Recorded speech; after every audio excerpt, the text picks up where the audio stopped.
He inspires. Are you ready for a war?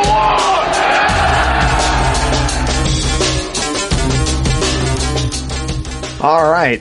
Thank you, Brother John, on that one, too. My name's Christopher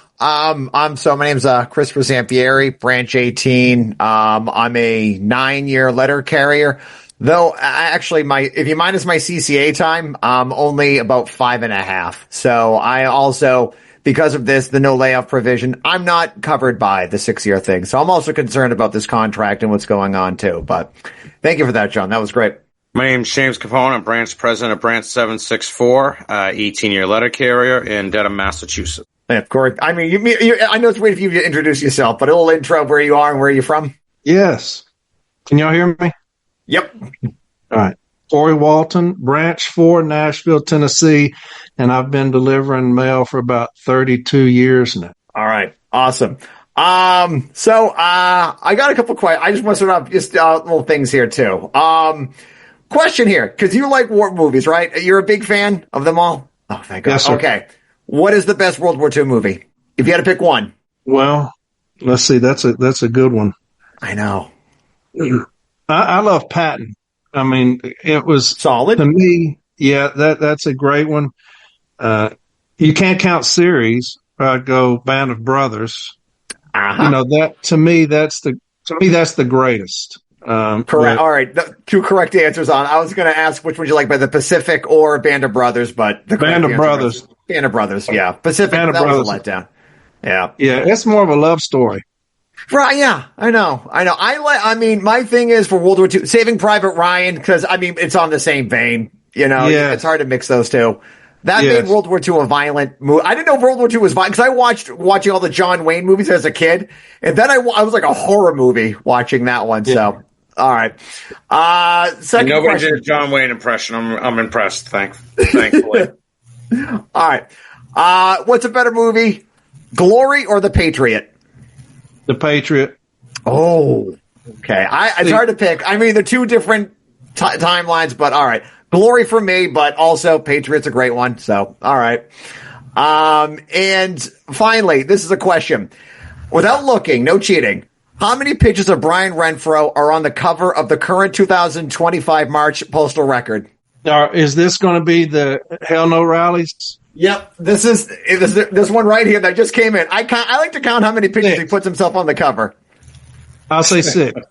Close. 5. There are 5 pictures of him on, guy needs to calm down. So, hey, look, it's like the Oprah Winfrey magazine. Oprah's always on it. Nobody has ever owned her magazine cover. It's always her. That's the same thing with Renfro. Anything that is NELC, Renfro's face is going to be on it. Yep. I get he's the president, but 5 just on the cover alone. This guy needs this. You talk about narcissism, right? So, yeah. I will say I don't remember seeing any other presidents as much as him. No. And the rest of the magazine, 12 photos of it. If you keep going through it one by one, it's just him. Like, we get it. You're he's his biggest fan. Oh, all right. So now, did you guys have a rally, and how? Because a lot of us have been talking about these Fight Like Hell rallies. Did you go to yours? What was it like? How many people did you turn out? This is going to be crazy, and this is a true story. Branch 4 had one. I don't know how many attended. Nobody told me. Nobody told me where it was at. I had no idea the address. I had no idea until somebody messaged me and said, hey, people are asking where you at. I said, for what? The rally. I said, nobody even told me where it was at. Nobody's informed me. It's like I was blackballed from a rally. I was like, damn. At least for the most part, with our region, they sent out letters to every, office and everything else, had them on the union board and stuff like that. Yep. Yeah, nothing. With the wrong time on it, too, which was great. And they got the time wrong. Right. We're getting reports back from all over the country, and what majorly disappointed me, really, is some of these cities. Now, that's a classic story. They didn't even tell you. Someone who's involved with the union. New York City is a city of 8.8 million people. 200 people in New York City. I feel like some of the top layers of the bureaucracy did a really bad job with getting the word out. I mean, like I said, people didn't know about it.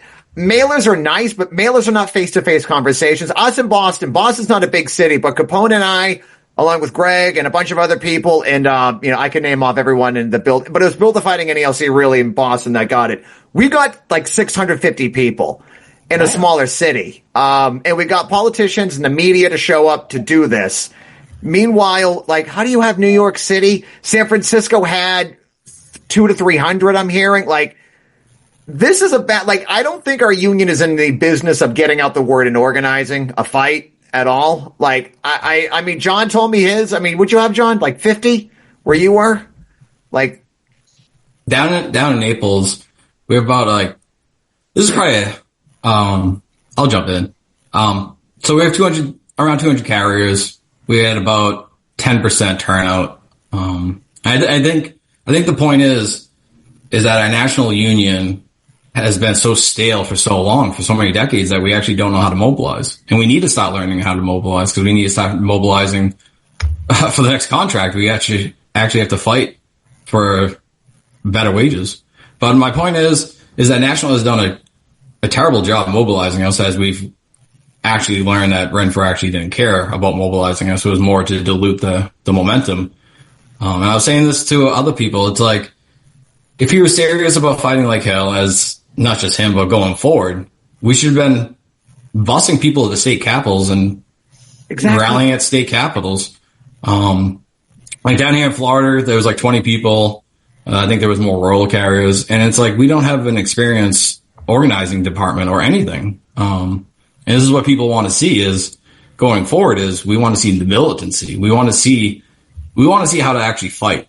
And this rally, I feel it was a good pep rally for the members, right? Like, we went out there and we shook hands and held and honked and waved, and but it actually didn't accomplish much other than making local news, which is nice. But if we actually want to show a threat, if we want to show that we're serious, we needed a lot higher turnout if we're serious about fighting back.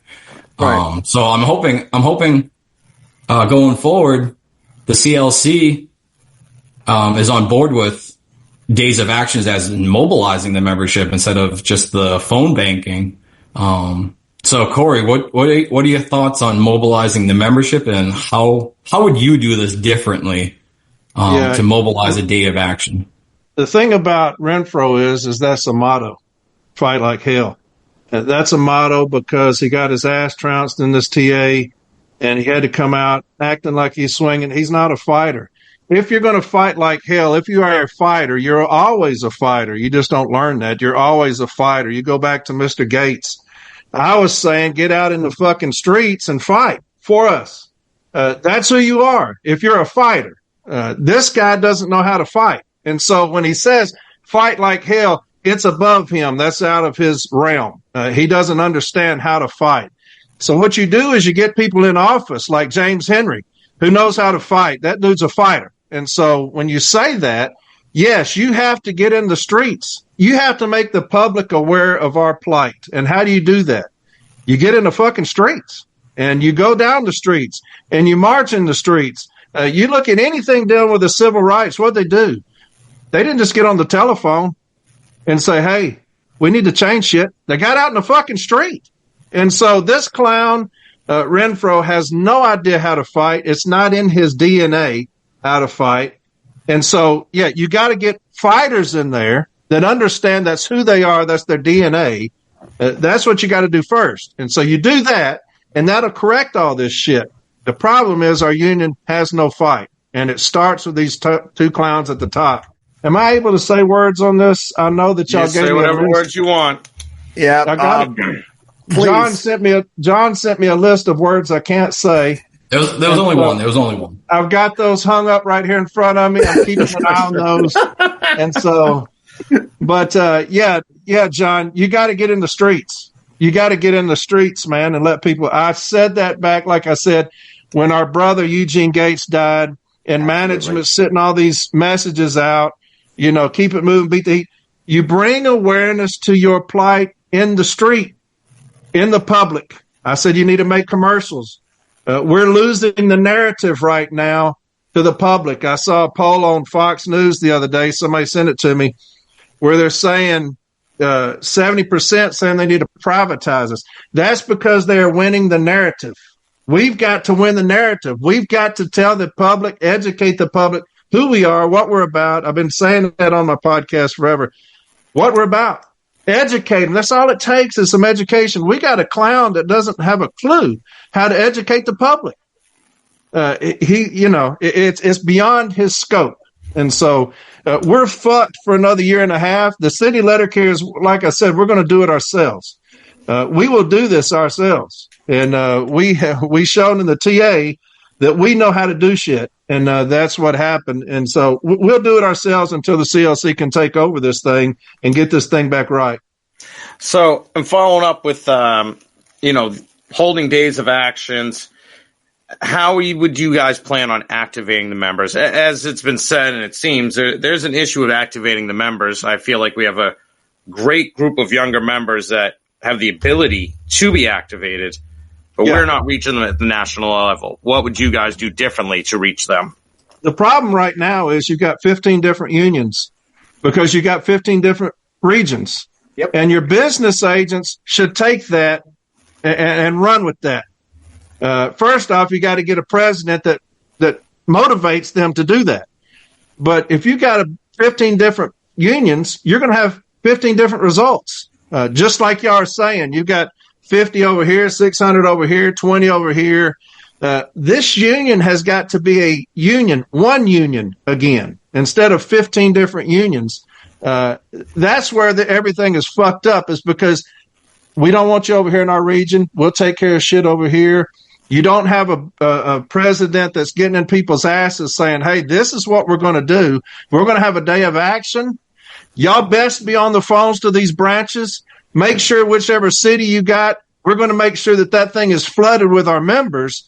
Get out into these branches. Get off your asses in these business agents' office. Get out there amongst the people and motivate these people to have these rallies. And so you got to start with going away with 15 different fucking unions. That's where we're at. And with that, actually, I bring a good question. Mike Cariff was on, I believe it was a couple episodes, and he had discussed about the charges he's filing in regards to last time they'd had a meeting, the executive council. And he said it was right before the convention. He said they've been doing WebExes, but, there isn't much of a feeling that that's fully a meeting style. Does that surprise you? And is that something you would do differently than what's going on with getting them in a room together and having full-on meetings? You're talking about WebExes as far as in-person meetings? In regards to, yes. I mean, so they've been doing WebExes. The impression we got was that the WebExes aren't really actual meetings in the forum and all that stuff. Yeah. And they haven't had one in 8 months. Yeah, I want people sitting around me. Not that I'm all that, but I want to see people's faces, and so that you can tell them directly, this is exactly what you're going to do. Now, business agents are voted in, so they can tell you really to go kiss their ass. But if you're about the city letter carrier, which I would hope that the business agents were about, now we see that a lot of these business agents are about kissing Renfro's ass. But if you're about the city letter carrier, then that should be a very easy sell. You have them come up and you say, this is what we're going to do. We're kind of under attack right now from administration that we don't know really what's going on. We're going to mobilize our people, and y'all are going to do it, and have them up there, send them up to Washington and sit them at a table and say, this is the game plan. All 15 of y'all, this is what we're going to do. WebEx that's management type shit to me. That's how they do shit. These teleconferences and these calls and shit like that. This union needs to be about that business again. We've gotten fat and lazy in everything that we do. And I need people up there in front of me so I can tell them exactly what the fuck's going to happen. All right, Corey, I got a question too. So recently, a couple of weeks ago, I was at the Beyond Formal A training, which everyone, please go to it. It's one of the greatest experiences I've ever experienced in my life. Being in a room with 80 dedicated union of activists, learned a lot that week. Some people did recognize me from the show, and one thing that comes up over and over is like, who's going to replace, Brian Renfro? Who's going to be the candidate? And we talk about it over and over. And this was a great bar conversation we had over a lot. But one thing that comes up and people say is that, are we concerned that we could split the vote and Renfro could get in? So how do you feel about possibly doing either a primary or some kind of debate between all three candidates before Election Day? Here's my thought on that. First off, Renfro won't do one. He was challenged to one. He's not going to do it. I know that Mike Cariff is talking about a primary with James Henry. Mike Cariff needs James Henry. James Henry does not need Mike Cariff. They had a primary, and that was the vote of that committee of 7, if we want to get into it. And so in that vote of 7, they went over who they were voting for, why they were voting for that person, and Mike lost 7-0. So there was a primary. Now, who are you going to have the primary with? Say that James Henry volunteers to do a primary with Mike Cariff. Who's going to vote? Are we going to send out a ballot to every person in the country? Are we going to do it to Cariff people?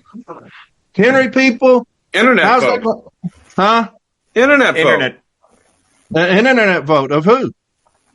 People watch it. I mean, so in my view, I think it'd be a great chance for education for people to listen to the voices, discuss certain topics, and maybe just a debate would be fine. But like people I think everyone's united on Renfro has to go. But the second question is the one that stumbles people. Which one is it going to be? And I think I'll just point my finger. I'm happy either way, whoever wins. If it's James Henry, I'm jumping up and down. If it's Mike Cariff, I'm jumping up. I think we're all happy, but a lot of people are just concerned this could split, and we'll stuck with this idiot again for another 4 years. So that's the thing.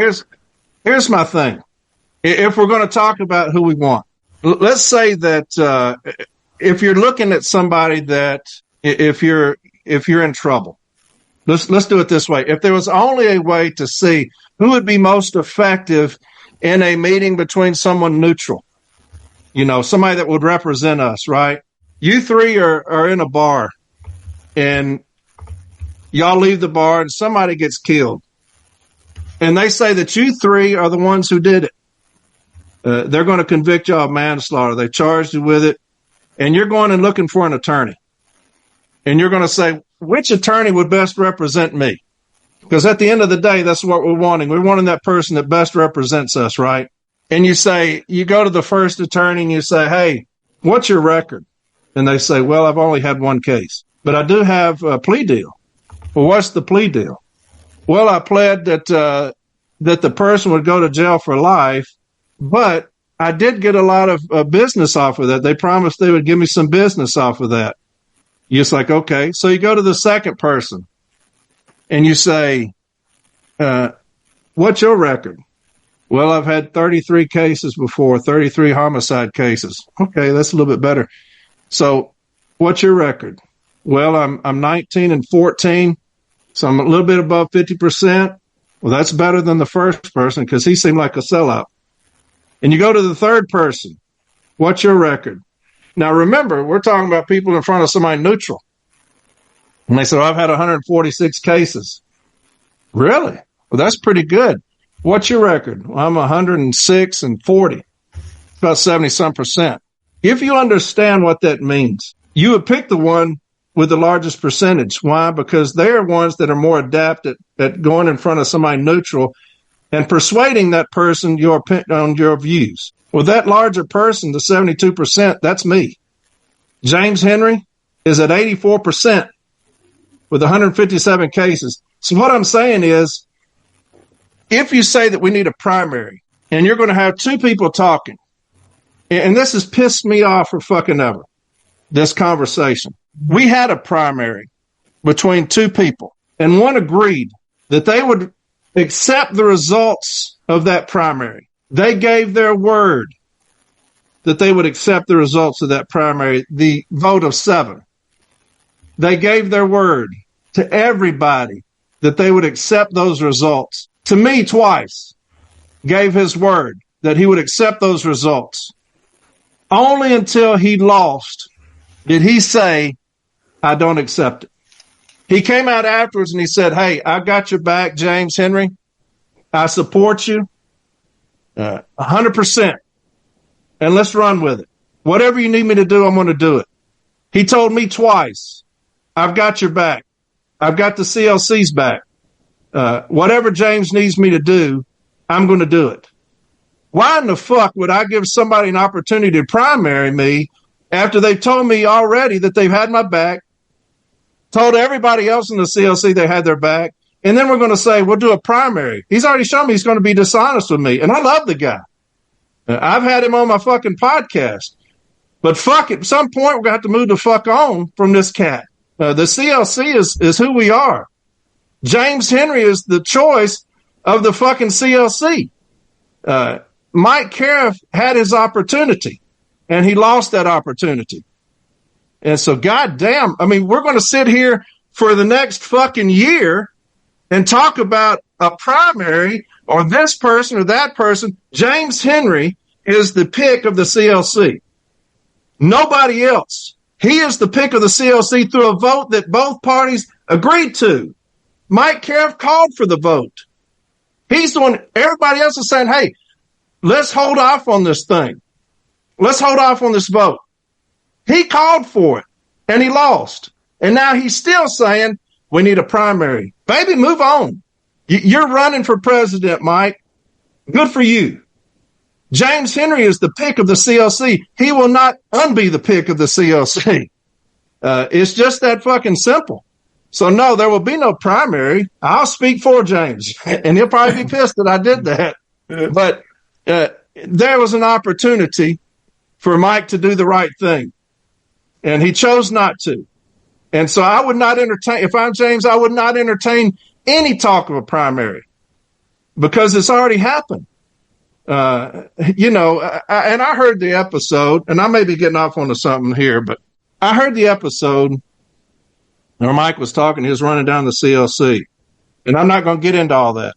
Now, if y'all ask me about that shit, I'll get into it, but I'm not going to get into all that. But after the vote, he gave everybody his word, text messages, phone calls, and he's saying, I've got your back. James, I've got your back. I've already talked about that. And then he said that people after that were saying, hey, man, we think you should be president. That's what he was saying on y'all's podcast. We think you should be president. That's the crux of it all right there. That tests a character of a man right there. When you've already given your word that you had James Henry's back, that whatever James Henry needed you to do, you're going to do it. And then you have somebody say, we think you should be president. That's kind of the Adam and Eve effect. You listen to that and you let that persuade you out of your word. What should have happened is if somebody said, Mike, we think you should have been president. No. No, sir. I'm not going to entertain that because I've already given people my word that I'm going to have James Henry's back. I'm going to be with the CLC. I've already given my word to too many people. That's the crux of it. When it came time to test his character, he failed because he listened to these outside voices saying, we think you should be president. You should be president. He should have stopped immediately and said, no. No, sir. I gave my word to James Henry and the CLC. This is how it's going to be. When he came back against his word, why in the fuck would we primary anybody like that? I've got somebody like that now up at fucking National. That motherfucker can't keep his word for shit. All this talk about primary, all this talk about Mike and Henry. Mike Cariff needs James Henry. James Henry does not need Mike Cariff. James Henry will be the next president of the NALC. Mark my words on that. Did that answer your question? Yeah. All right. I like the passion. I'm gonna get a drink of water. Okay, that's fine. And look, I don't. And one thing we talked about that was a big thing between the early days, and I get that. That's a conversation. I know there's another side to that, and if people can go back and hear what Mike Cariff said about it, and I know we had Paul talk about it too, and I understand that day. As of now, but today, March of 2025. There's going to be 3 names on the ballot. We know Renfro ain't going to show up. but for a conversation, not at primary, maybe because we were like, should we say primary, but maybe just a debate, but a respectful debate, just a debate on where they stand, what's their vision of the union, things like maybe something like that. Because I think you're right. The primary was a CLC thing. I think it's a done deal. CLC made their choice, and I respect that too. But maybe just a debate between the two, live stream it, do it in person. But what about maybe something like that? Because the primary's done. You're right. The primary's out. Yeah, that would be between those two. If I'm James, I'm keeping doing what I'm doing. James has all the momentum right now, and I'm talking about all the momentum. If I'm James, I'm going to keep doing what I'm doing. I'm not going to entertain nothing. Like I said, Mike needs James. James does not need Mike. Trust me. James Henry is on fucking fire right now. And so if I'm James, I'm going to keep along this course that he's been talking about. I could go on about that, but I'm not going to speak for James on that. If he wants to sit down with Mike and them talk about their plans, again, when you go back to what happened, that was part of the thing when they came back after Mike said, "I've got your back." They had that Zoom and everything went to shit. And they said, let's put in our plans. Let's put in what we're going to do, who we are, what's going to be our top things that we're going to do. And, before they could turn those in, Mike launched his bid for presidency. So why should James keep having to come back and entertain anything with Mike Cariff? If I'm James, I wouldn't do it. I'm not going to entertain with him. You had an opportunity to do all that before. And then you launched your presidency before we could even see the plans, before we could even vote on the plans. So if I'm James, I'm moving on from Mike Cariff. I don't need Mike Cariff. And here's the thing about it, guys. Mike Cariff and I still talk today. I picked him up from his hotel and took him to my union meeting a couple of weeks ago. I love Mike Cariff. I love that guy. I wish and prayed that he would have kept his word and stayed with the CLC. I wish and prayed he would have done that. But I love the guy. I'm sure we'll talk about this episode. But if I'm James, I'm moving the fuck on. I'm not entertaining Mike Cariff. He's already had his opportunity twice and went back on his word. So with that, Corey, there's a two-part question. Actually, real quick, first off, I heard Mr. Henry on your podcast, and he dropped Master P. He said, bout it. Chris had told me during training he had dropped a Kendrick Lamar reference. Is James Henry a rap fan? Because that blew my mind when I heard that. I'm like, that's Master P. Now listen, James Henry, if you go to eat anywhere with him, he likes rap. I love that. He will hit your ass with some rap. He's not going to hit y'all with any, but he'll hit your ass with some rap on the sly. I had mentioned this guy. You got to remember, he's from Compton. Yeah, no. So, I had mentioned to these guys, I said, they all may, you might have all the personalities, they may not be getting along. I bet for hell they can make a great fucking playlist. Because Renfro already said he's a metal fan. I'm like, Henry likes rap. Now, did you say Renfro was a metal fan? He told us, yes, he was a doom metal fan. He liked Pantera, Crowbar. What? Yeah, I was surprised too. Bullshit. He said it, and he named it, and he was just spitting them off. I'm like, oh, all right. He named a couple. I was surprised. I did not see it. I thought he like country or easy, boat music or he's something. Backstreet Boys. He told me the same thing. And all that shit. When everybody was doing the messaging Renfro at the beginning of the contract being dropped, I'd messaged him and I said, hey, by the way, everybody's messaging all this other stuff. What's your favorite color? And he ended up telling me his favorite colors are black and pink and emerald. And then he asked what music I listened to and all this shit. Yeah, he listens to metal for sure. Can confirm. So with the real question, what's the biggest change you've seen to the carriers in the past 8 years that has really, really affected the job? And what's the biggest change you or the CLC plans to do for the letter carriers, the NLC in general? Well, the biggest change, obviously, is our conversion over to parcels. That's been going on, but the mail volume, how it is now, the parcels, how carriers are having to adjust to a route count and inspections based solely majority off of parcels. That's been a big transition. obviously the workroom floor. Now, you talk about just over the last year or year and a half, it's opening the door with these scanners, a lot more responsibility on that with the scanners. You know, I deliver every single day, and management's kind of hijacking that scanner and using it against us is probably the biggest thing that's happened in the last 20 years is them hijacking that scanner, basing every single thing off of the scanner. And they got that through those memos, 1983. And then now you got these telematics and things like that, things we're going to have to combat. But I would just say that route count inspections, carriers having to learn to make 8 hours off of large parcel volume rather than volume of mail, if that makes sense. Yeah. And I'm glad you brought what's the NLC going to do? Yes, go ahead. Okay. I think that the change that you're going to see with the CLC is, I keep saying it's going to be more aggressive, but there are going to be things come out soon, maybe within the next day or two, a major change with the CLC ticket. And you're going to have, when we talk about the big issues that city letter carriers go through, and that's James's kind of his thing is what are the top issues the city letter carrier is going through on the workroom floor. And that's what you're going to address. You heard me talk about these dogs of war. Now, if I'm getting off base, stop me so I don't waste y'all's time. No, go ahead. But you're talking about the dogs of war, the complete success that was when we tell people to sign in on that,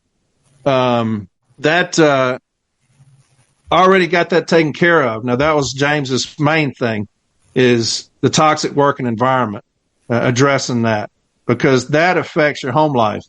That affects your spouse. That affects your significant other, your children, your health.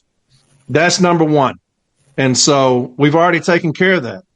That's already settled. So when on day one, those things will start being implemented. You talk about noncompliance, and y'all have heard me say these things a bunch.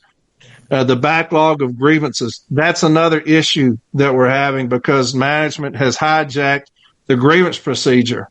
And the cease and desist, Barner has completely sold us out with Lloyd on the cease and desist. That's the biggest thing we have to help with noncompliance. That's where we start. And you've got arbitrators now refusing to give cease and desist based off of management's arguments. They understand you got Lloyd and Barner going into these DRTs saying no more cease and desist. Arbitrations is another thing that's going to be one of the biggest things. We're going to get back in arbitration. Nobody knows arbitration better than James Henry. The importance of arbitration, the weapon that is.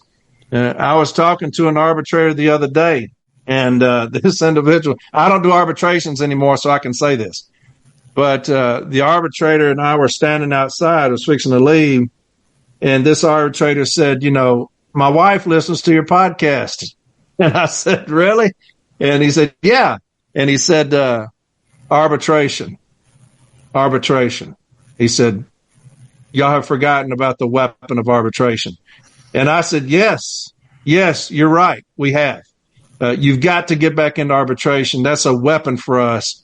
And branches that are overwhelmed with grievances. So many people contact me and say, man, we're months behind on grievances. We've got these running time limit extensions, sending them help, making sure that we have things in place to get those grievances done.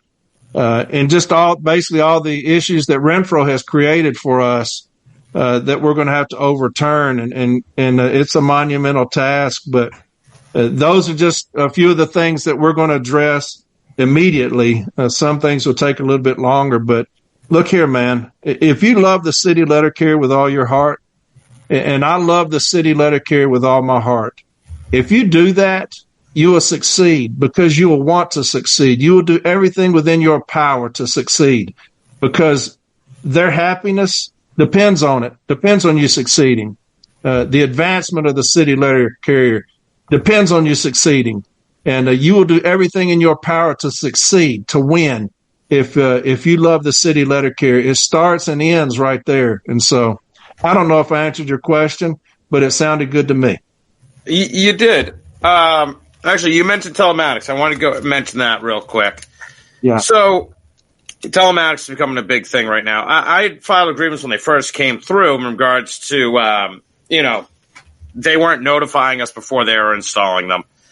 And went through a back and forth thing with management. I had actually looked up on the website for the telematics and looked up reviews, and it explained how other unions had a situation where they were told it would not be used for disciplinary issues or the driver report cards or anything else. And then the unions were leaving statements saying, well, now after a couple of months of having them, they were then used against us. With Article 5 saying they have to unilaterally work with the technology, they knew these were going to be used for discipline at some point. Yes. And it was never explained to us. It was never, hey, this is going to be coming down a hill. This is what they're looking at to do with it. And what did we get protection for that? Yeah. Here's the thing about the telematics and what I would do if I was in a position to do something. To me, that's a national level grievance. It just is. Why? They're already doing it. You can't lose. You can't lose a national level grievance.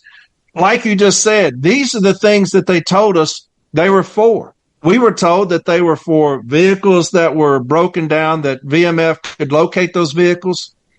We were told that it was for maintenance, or the VMF knew which vehicles need to be maintained, taken in for maintenance. That's what we were told. Now, they may have been told something different at National and just didn't tell us about it. But just like anything else, they bastardized that, and they found a way to watch us. These seatbelts, I don't know if the motherfucker's right or not. I don't know if that's accurate or not. Now they're saying that there's a report come out saying that a lot of them are not accurate, and that they're telling them, take them all back in to make sure these seatbelt fasteners are accurate, that they're working properly. Well, how many people are going to get disciplined that don't know that? Yeah, and not only that, they had mentioned that they would send out driver report cards from the website that has it. That their answer was, it doesn't identify the driver. It won't say Corey Walton, but it'll have your vehicle number. Well, we all know what vehicle Corey Walton takes because that's his vehicle every day, and it does assign it to the person. Yeah. And it's going to go how fast, how slow, stops, all that stuff. Yeah. Somebody sent me that. I saw that. Yes, and it has each route, the percentage of time that you didn't have your seatbelt on. 25% of the time Corey didn't have a seatbelt on. And so, to me, again, if you say that anything within those four corners of the agreement can be grieved, and we can take those things as interpretive to national level grievance. Under Article 19 is the M39 handbook. And under Section 134 of that, it tells me that they cannot spy on me or use covert techniques once I leave the office, because once I leave the office, I'm now on the street. And if I'm on the street, then it falls under the purview of street management. And if street management tells you exactly how you're going to do that, it says you're going to accompany me on the street if you see some issues, and that you cannot do two things. You cannot spy on me or use covert techniques on me. And to me, if you're saying my seatbelt is snitching on me, how is it doing that? Through GPS. So I'm going to take that and I'm going to ask a national arbitrator if Article 19 covers the M39 handbook, and I believe that everybody in here agrees that it does. If that does that, then it incorporates the M39 and it incorporates Section 134 of the M39 handbook. If it's still valid, which there is no alteration to that or amendment to that, they can't spy on me or use covert techniques. What would you call that? And I would have an arbitrator tell me, well, they can do it, but they still have to come see you, or they still have to go out there and visually do it. They will give you something. Even if you lose, they will give you something. We cannot continue to not go forward with these cases because we're afraid to lose. You hear it all the time. You hear Renfro say it. We just didn't think the HIP was a grievance. We just didn't feel like we could win it. Who gives a fuck? They're already doing it. They're falsifying shit. Go fight for us. But I've always said, the city letter carrier, all they want is for you to fight for them. Just fight for us. If you lose, I don't give a fuck as long as you fought for me. We just don't fight, but that's a long answer for the telematics. I would take that nationally and I would address it. Why? They're already doing it. I can't lose. If the arbitrator says There's no grievance. Okay. They're already doing it. Who gives a shit? So anything like that. Of course, they took these memos, these scanners, and had rammed that up our ass because of Renfro and that dumbass 1983.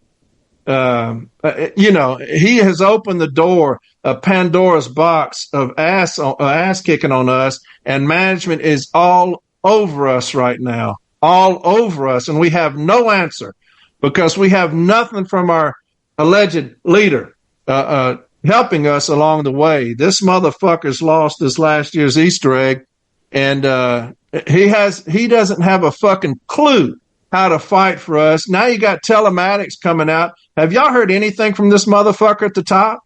I've not heard the first fucking thing. Have y'all heard anything saying, hey, the telematics, this is how we're going to address it? Has your business agent said anything about it? It's all over the fucking place down here on the workroom floor. That's the change that you're going to see when the CLC gets over. If that motherfucker's happening on the workroom floor, we're going to be there in numbers. And so, All right. Did that answer your question? So going forward, as the Lions fight telematics, how is the CLC and Corey Walton as the director of city delivery going to fight audio and visual inside the new vehicles? How are you going to prevent the USPS from putting audio and video inside of our trucks? FedEx, Amazon, and UPS already have these. Man, let me tell you, did you ever think you would see a day of that shit? I'm out there. What happens if I have a bad day and I'm just farting all damn day, and now you got a fucking scanner going to sit there and record everything I'm doing in that vehicle? Obviously you would take that forward. I mean, you've got to take that nationally. That's an invasion of my privacy. That's my space. It's the Postal Service's vehicle, but that's my fucking space. It would have to go nationally. That's really the only way you could do it. Look, here's the problem that we're having right now at the top. We have no respect from those people we're meeting with at headquarters. They don't respect us. They know that they can do anything to us right now, and we're not going to have any kickback at all. We'll have no fight. To me, I just don't see it. Seemed like that would be against the fucking law. I mean, it'd be like your employer putting something in the bathroom. To me, I mean, that's my space. I don't see how that's not an invasion of my privacy at some point. I wouldn't let them video me in my case. That's a grievance. You're not going to sit behind me and video me behind my while I'm casing my mail. I've filed grievances on that before and won. Why is this any different? I don't know. I would revolt like fuck if I'm Renfro and they're recording me and my people and audio and video. I'm raising fucking hell. I bring this up because me and you probably agree with this both. As like a human rights, right? Like, why are we giving up our basic human rights? If this was the government doing this to us, we'd be in the streets rioting right now if they came in with audio and video. And if they're like, oh, it's to protect your safety and the safety of people around us. And that's what the post office is going to say, right? They're going to say, oh, the audio and the telematics that are visualizing your face to see if you're actually watching the road or watching your cell phone. This is for the safety of the customers and the public. But as a workforce, as a unionized workforce, as just a regular workforce, as working class, we should not be giving up our human rights. And my point is, these trucks, they only built 358 of them last year out of the 200,000 letter carriers. So this is going to be happening in the coming years. We're not all going to get new trucks by the time Renfro gets out of office. So the CLC will be in office. Yeah. And we need to be preemptive. We're always playing defense. So I would love the Lions to go from a petting zoo to a safari where we start tearing shit apart. Because right now we have a bunch of chihuahuas, there's a couple of scratches, and that's it. We need bulldogs and we need a safari of lions. We need to start tearing apart management from the branch level, local level, all the way to district and the CLC. And this is one of the biggest things, right? Like, who the fuck wants to do this job, get videotaped, audio recorded, and then have the AI be able to see where your eye contact is while your seatbelt clips are being monitored as well. Like my manager yesterday was saying, oh, if I get the report, when this comes around and I get the report, like who doesn't, I'm going to go out there and discipline them. It's about safety. And it's like, well, we all know what's going to happen then. that carrier is just going to clip it into the seat before they even sit down, and that's how it's going to be for the rest of the day. So the whole safety tagline needs to get abandoned. Like, this is a human rights. Like, workers should not give up their human rights when they clock in. Yeah. Where does that stop, John? Where does that stop? You know, you give them this, and you know management as well as I do. You give them this, where does that stop? At some point, the union has to say enough is a fucking enough on this shit. I assure you, when the CLC gets in, these things will be met head on. I always talk about meeting these motherfuckers in the street head on. I assure you that's going to happen. But where does that end? It was the scanners in 1983, the memos 1983. We allowed both parties to watch us, which y'all know how I feel about that shit. We allowed both parties to watch us and question us based off of something that they perceive off of a scanner.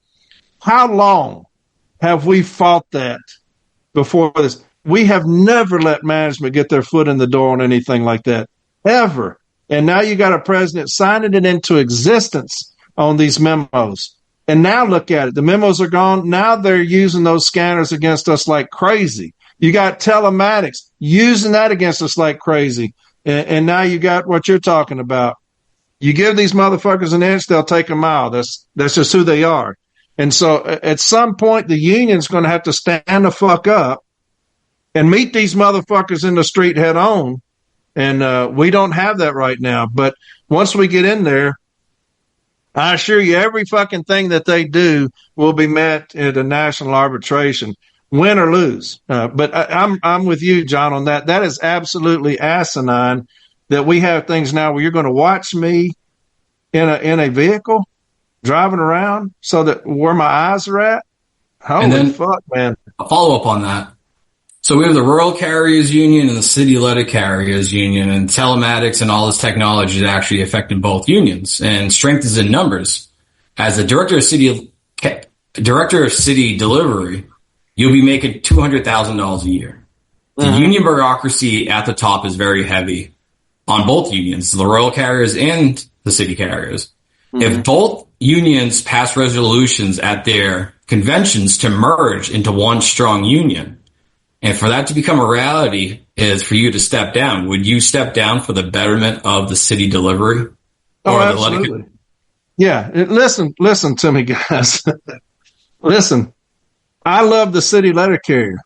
My passion, my love is the city letter carrier. If it's going to help me to not be director of city delivery, if it's going to help me to go do something else, I'll go do it. If it's meant for me to be an MBA, I'll go do it. If it's meant for me to stay as a city letter carrier, I'll do that. I'm in this for one reason and one reason only. I didn't start this podcast to elevate myself to some kind of position. That's the exact opposite of what I want. I'm about the city letter carrier, period. So yeah, I mean, if anything's going to make the city letter carrier better, and it means that I give up my position, I'll be gone. So wait, can we get an endorsement of one big postal union? My father was a rural carrier back in 70s and 80s, and he implored the rural carrier union to merge with us. He was begging them to merge with us. And I think that I remember Rolando when we were talking, I think may have been in COVID, when shit was terrible, and we were talking about merging, just kind of taking over, a hostile takeover of the rural carrier union. And I would be all for it. I think we should absorb the rural carriers union, and yeah, I would do that tomorrow.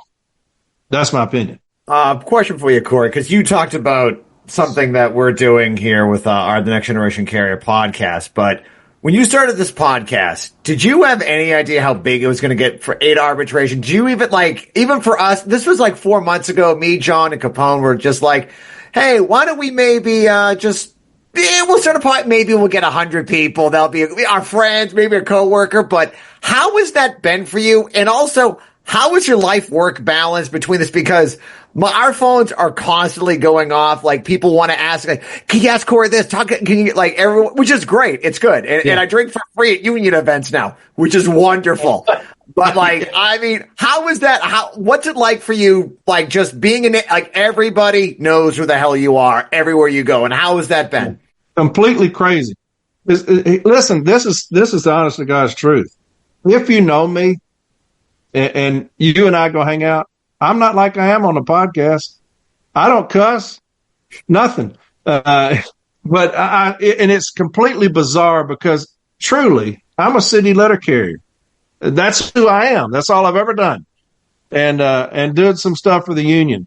But I started this because there's some individuals saying, just like it is today, the smaller branches are not getting any education.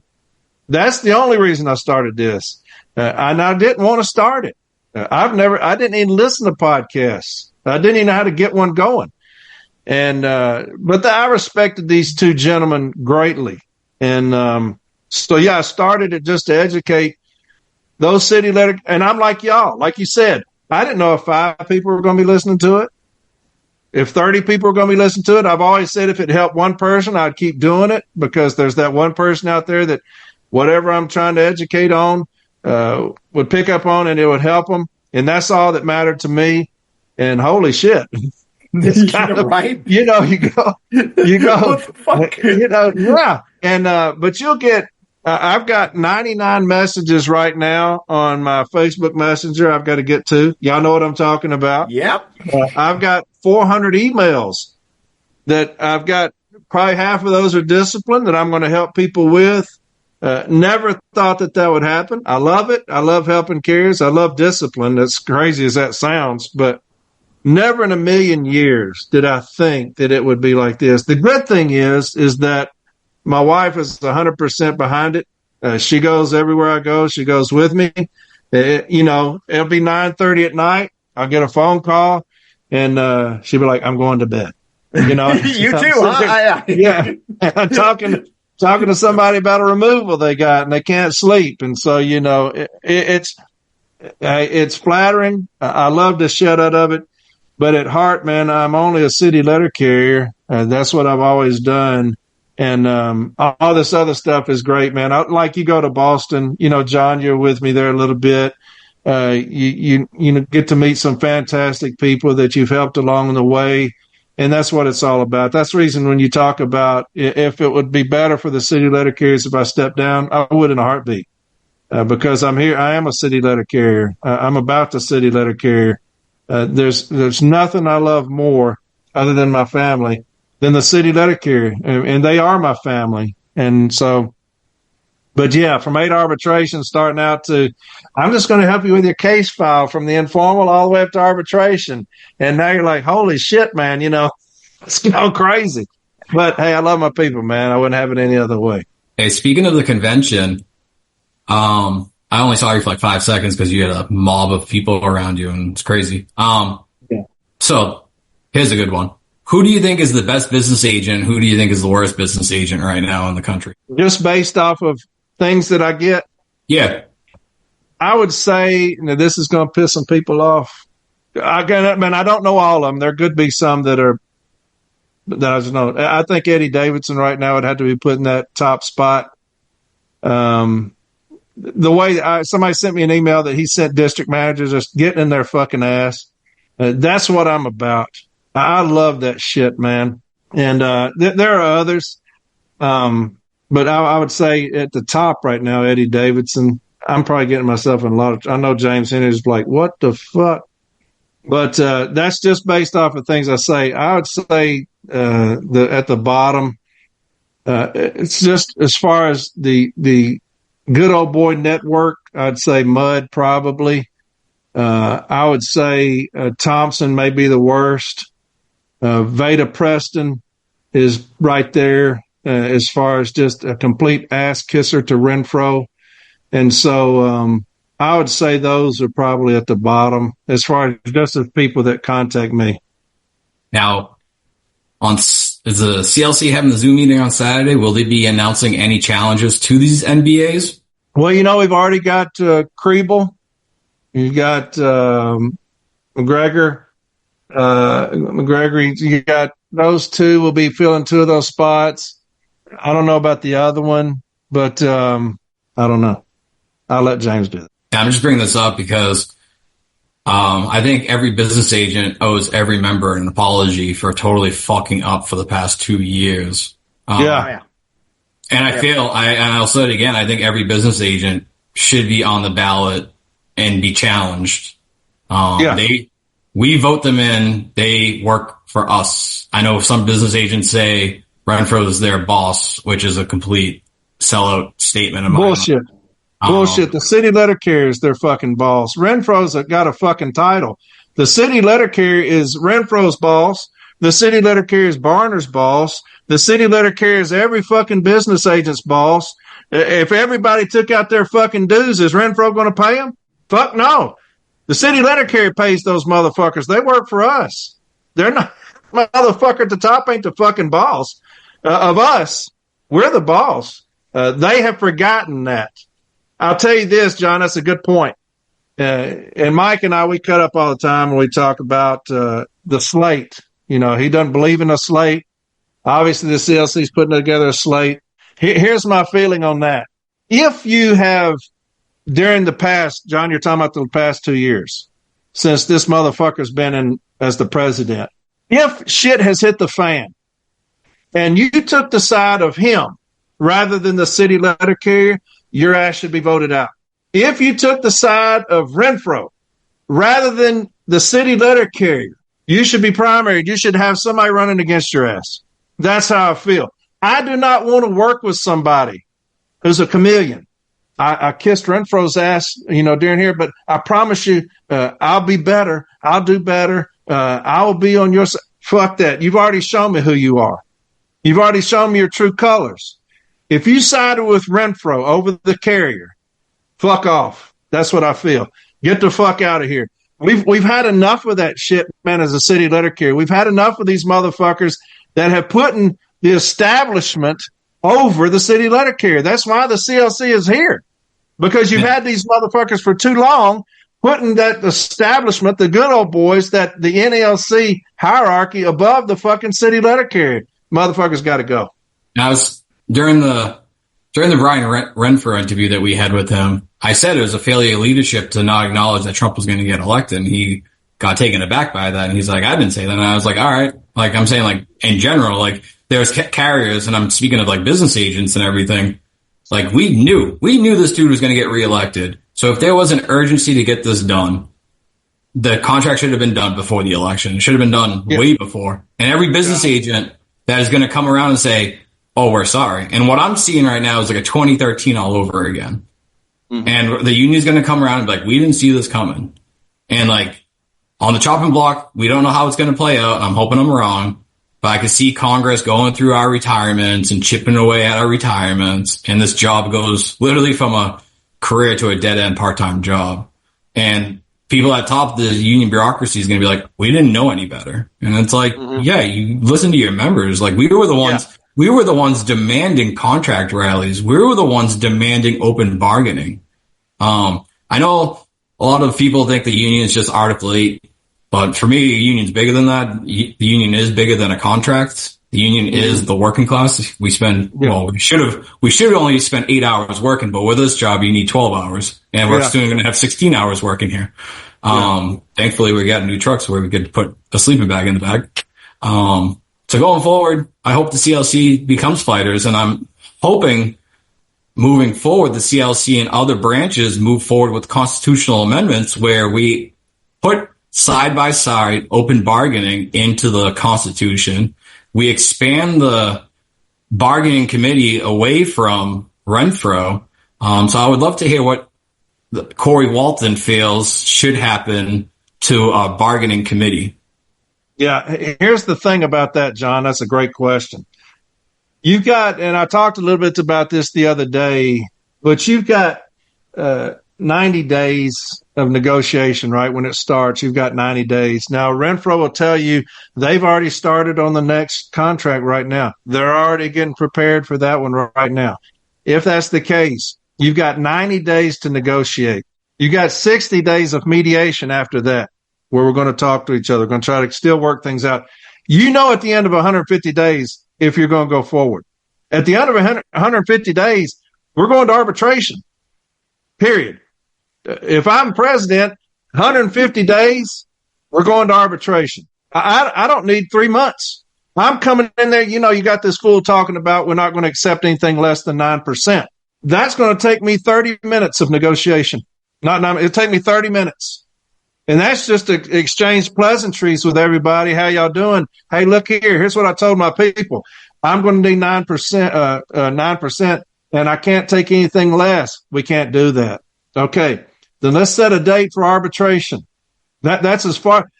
And look, here's the thing. It's what he said. He said, I will not accept anything less than 9%.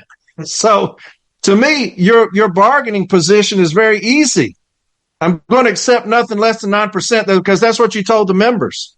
I'm going to accept nothing less than 9%. I will not accept anything less than an all-career workforce, John. So if you're sitting across the table from me and I say, hey, John, I'm not going to accept anything less than an all-career workforce, what do you say? Can't do it. Then we're going to go to arbitration because I've told my members that we can't accept anything less than an all-career workforce. But to me, at the end of 150 days, John, we're going to arbitration. You have to know by the end of 3 months if you're going to be able to get what you want. You don't need 600 days to try to get 1%. That's asinine. He knew what he was doing there. He knew that they was going to shortchange us. That's the reason he drugged that shit out. But I would say 150 days we're going. I agree about open bargaining. I agree with that. There's nothing wrong with it. And people saying, well, it's going to let the Postal Service know what we're asking for. What? That makes no sense. If they don't know what we're asking for at the end of 3 months, what in the fuck are we doing in there? They're going to know what I'm asking for on the first fucking day.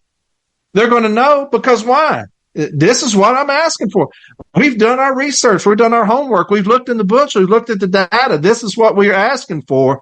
How are we looking? I don't need 600 days to try to hammer out 1.3%. And so I think there should be a form of open bargaining, John. I love Tyler Vassar's position, the BFN. The members reign supreme, and if they reign supreme, then we need to tell them what we're doing every step of the way. That's just how I feel. You want to turn it back over to the city letter carrier? Let them know what you're fucking doing. It's that fucking easy. Here's what we're doing. Here's what we're going to try to get y'all. I don't give a fuck if the Postal Service knows or not. Hell, they're going to know. We're in a fucking meeting with them. So that's how I feel. Did that answer your question? So Corey, you'd mentioned open bargaining. So that brought up something Mike Cariff had mentioned on our last episode in regards to the open bargaining, it not being done with his Article 10 charges. It surprised me to hear there's no actually anybody who's looking into the convention resolutions. I had asked him who'd mentioned during the meeting, hey, at any point, what about open bargaining? You promised to do it at the convention. He had said that they aren't given like a book of what was passed at the convention. There's no really formulaic to follow through with it other than if it's directly to, an MBA thing. They get the resolution that affects them. Stuff like open bargaining, there's nobody watching over that stuff. Is that something that you think would change? I mean, it seems kind of a way for a resolution to easily get disappeared and swept under the rug, and nobody's actually following through to make sure they're being done. Yeah, that's odd, isn't it? Don't you think that's kind of weird? I mean, you got these people voting on that shit. The executive council sees all these things, right? I mean, these things are proposed to them, and one way or the other, I would think. I mean, that makes no sense to me. Again, if you're going to say that the city letter carriers reign supreme, then what in the fuck are we doing? That makes no sense to me. That you don't know what in the fuck's in it. It drove me crazy to hear that. It makes no sense. That's completely foolish. Who votes on when it gets sent up? These when you send something to get voted on, who votes on the motherfucker? It also seems very easy for them to just ignore ones they don't like and follow through with ones they do. Keep track of this one, ignore that one. Yeah, and you saw the beast rise up at Boston, you know, when you had people like Tyler Vassar going up there and standing in the face of that fucking beast and kicked ass. I fell in love with the guy, man, when you watched him up there, little bitty dude, and standing in the fucking face of that because he was adamant about his position and presented it better than they did. But again, you've got so many ass kissers up there kissing this motherfucker's ass at the top, man. But yeah, that's bizarre to me to hear that. That's something that the CLC would look at figuring out either how could you not? Process. Yeah, how could you not? I think it hasn't been. Because here's the thing: it was important to somebody, right? Mm-hmm. I mean, so it was important to somebody to do that. Yeah, to do that and to you kind of just piss on it. But fuck, I mean, hell, this union's been pissing on us for the last 2 years with this motherfucker at the top. Another one you mentioned the podcast that started up. You guys, when you get in, how's the podcast going to be directed? I know the NELC has their podcast. I don't know how many people listen to it. It seems kind of dry sometimes for me, my liking. It's boring as fuck because you have somebody that's never done anything. Yeah. He's not been in, look, us three here have been in the fucking battles. We've been on that workroom floor. The reason I can kind of relate to people when I'm talking to people and they kind of are attracted to that is because I'm on the workroom floor. I'm in the fucking battles. I've been in these battles, whether it's been at the informal or the formal or arbitration. I've been there. And so I can relate to y'all because I am y'all. This dude is stale as toast, and he can't relate to anybody. He wants to. It's like reading a fucking contract. Who's going to be attracted to that? Very monotone and everything else. Yes, yeah. And with you guys, sorry to interrupt you. We can have you do it on national scape swear and everything. Might be interested. I'll do it. But you've also learned. You guys have also, and I know Cole and Mallory have really been influential with this. Is in regards to Discord, Reddit, the Facebook. Is this something that you would direct towards a national scheme? Because obviously you've hit on these points. It's all these areas that these carriers are able to collect, get answers each other. Yeah. It seems something NELC should have jumped on. The single best thing that's happened to me during all of this is Mallory and Cole. They're starting these things. Because look, here in my station, management does not do anything. I've not filed a grievance out of my station in years. They don't fuck with us. I don't know anything that's going on.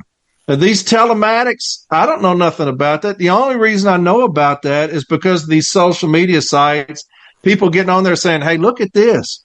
Everything that I talk to the letter carriers about today is based off of those social media sites. And so they are invaluable to me. In whatever position I'm going to be in, they're invaluable. I'm going to keep doing it because that's how you know what's going on the workroom floor. If you don't know that, then you're going to be a Renfro.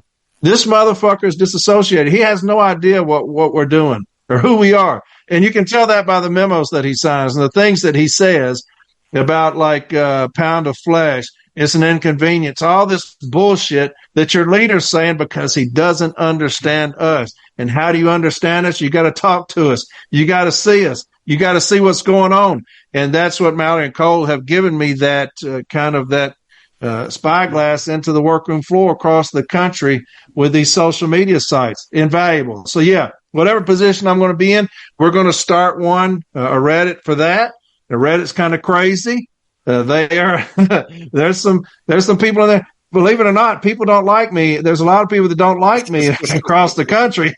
And they let me know on Reddit that I'm a piece of shit. And so, but that's fine. But yes, those things are invaluable. So whatever position I'm going to be in, I'm still going to do this podcast. Of course, it'll turn a little bit towards, more towards education and things. I'm still going to be in people's asses that ain't doing their fucking job. I'm still going to cuss labor out.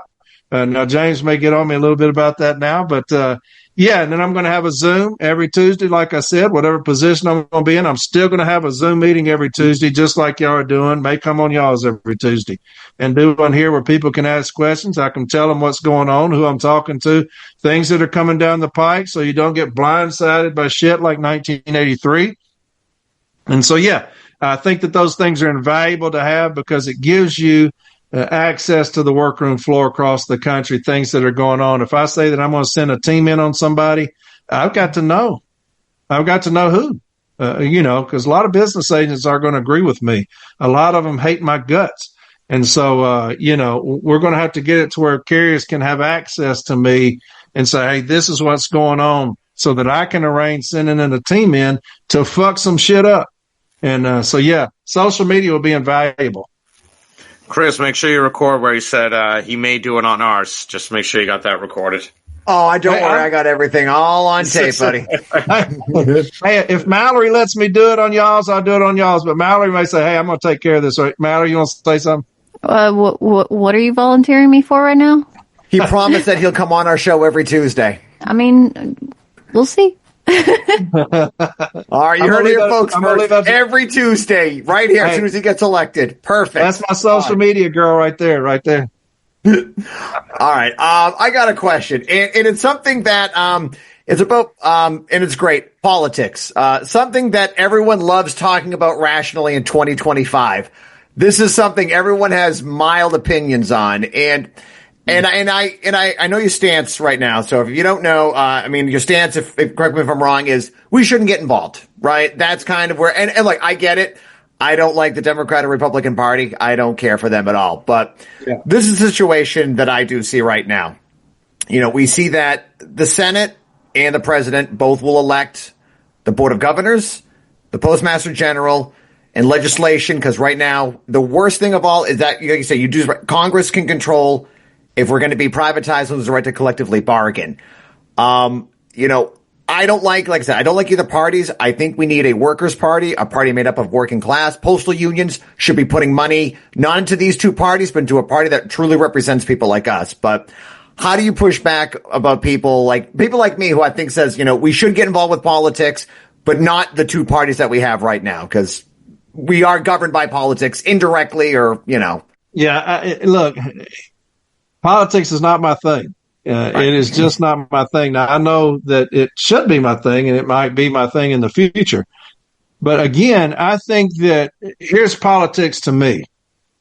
The public. You've got to win over the public because it doesn't matter who you get in there if you don't win over the public. Just like this poll I was talking about on Fox News, 70% saying they should privatize us.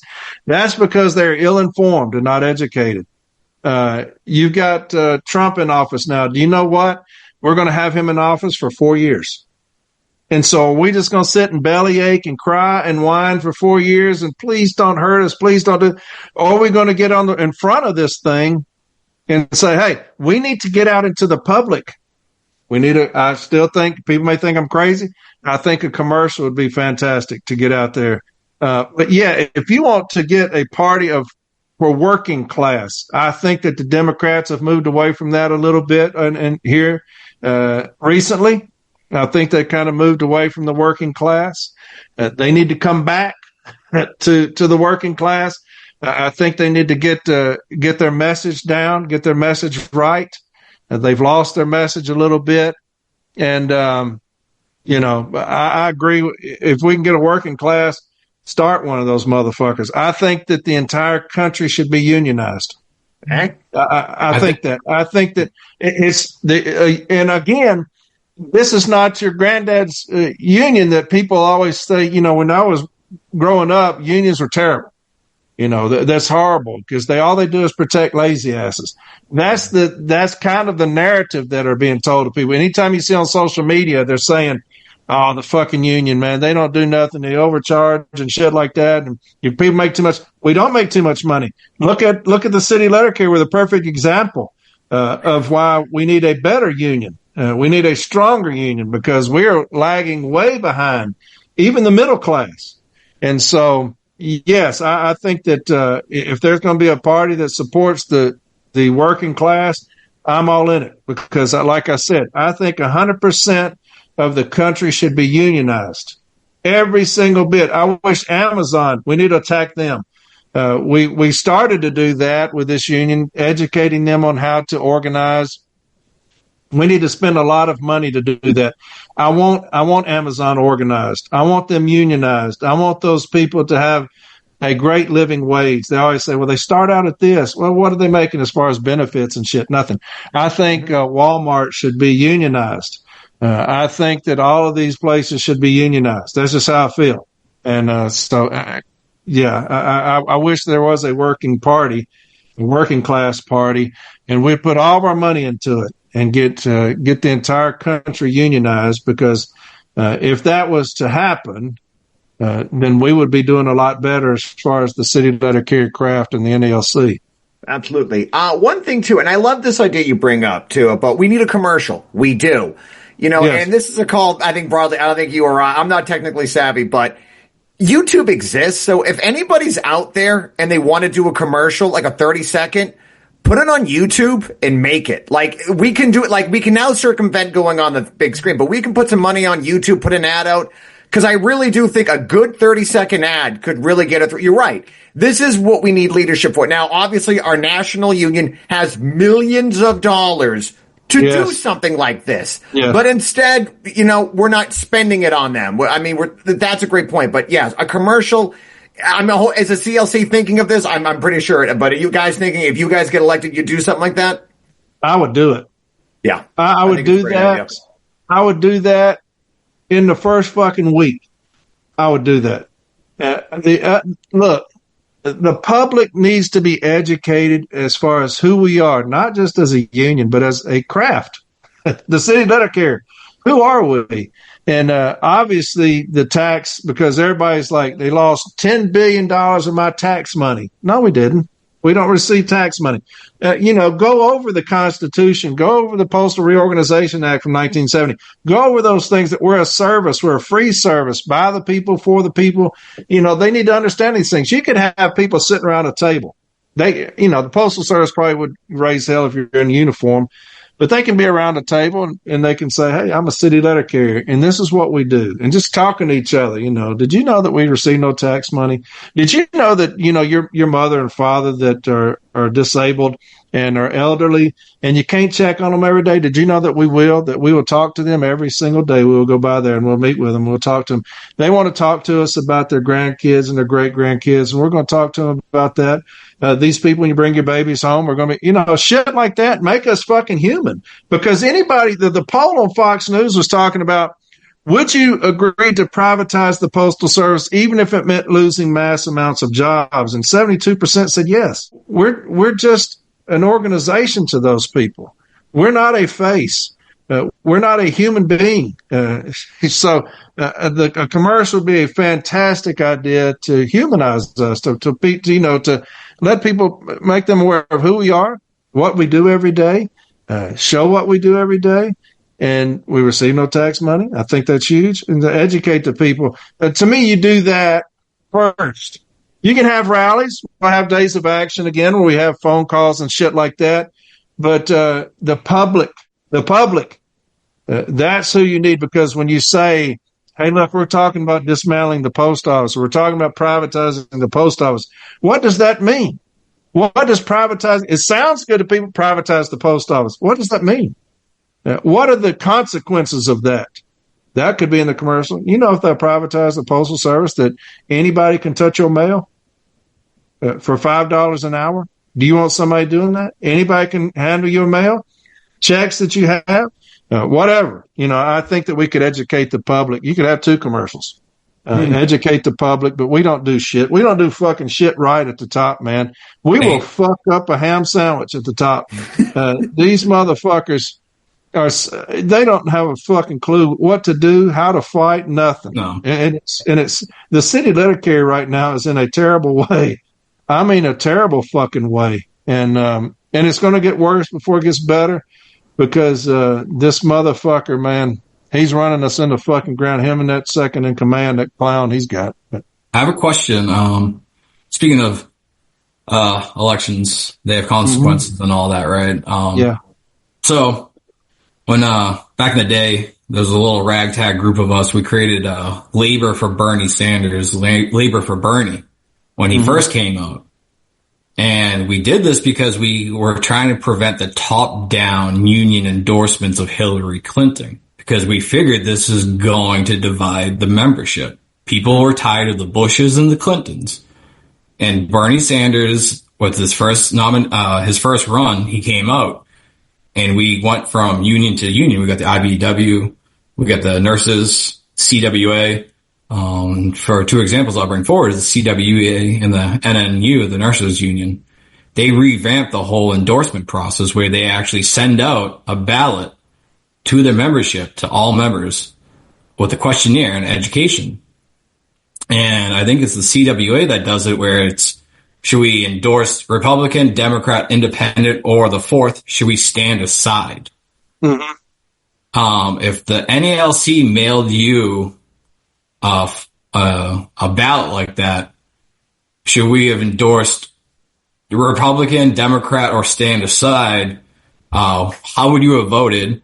And also, do you think that's a good approach that we should go to? Because the convention was a very top-down approach of endorsing the Democratic Party candidate, and it divided our membership. So going forward, do you think we should change our approach? Yeah, that's different. I've not heard of that. I like that idea. I would stand aside.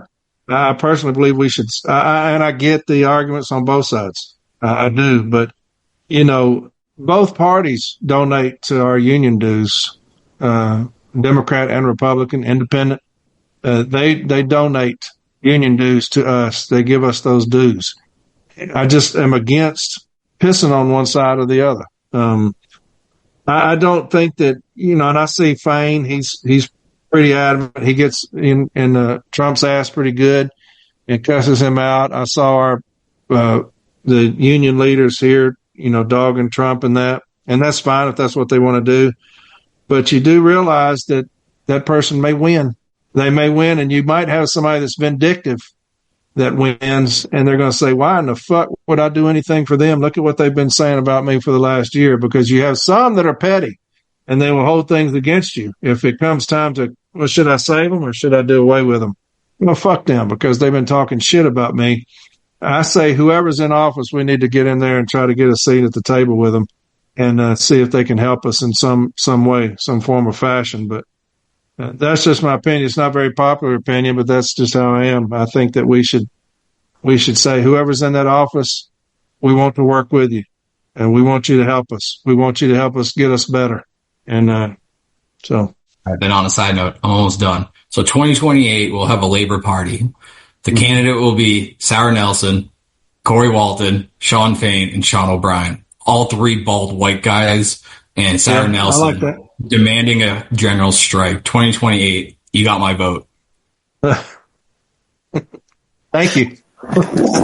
So, Corey, I was looking at the Nolan arbitration decision, and it mentions most newly hired CCA letter carriers start as CCAs. Based on data collected by Lightcast Analytics in 2023, current CCA pay lagged far behind them that offered newly hired FedEx minus 5.7% and Amazon minus 13.9% delivery workers.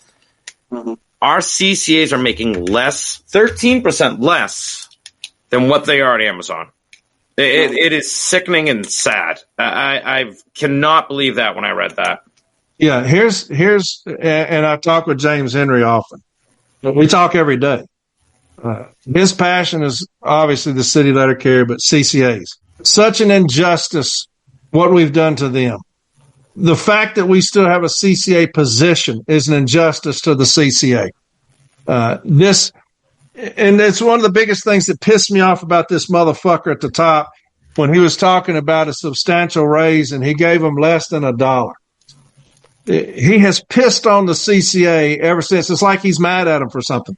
Fuck you and Rolando are the ones who did it.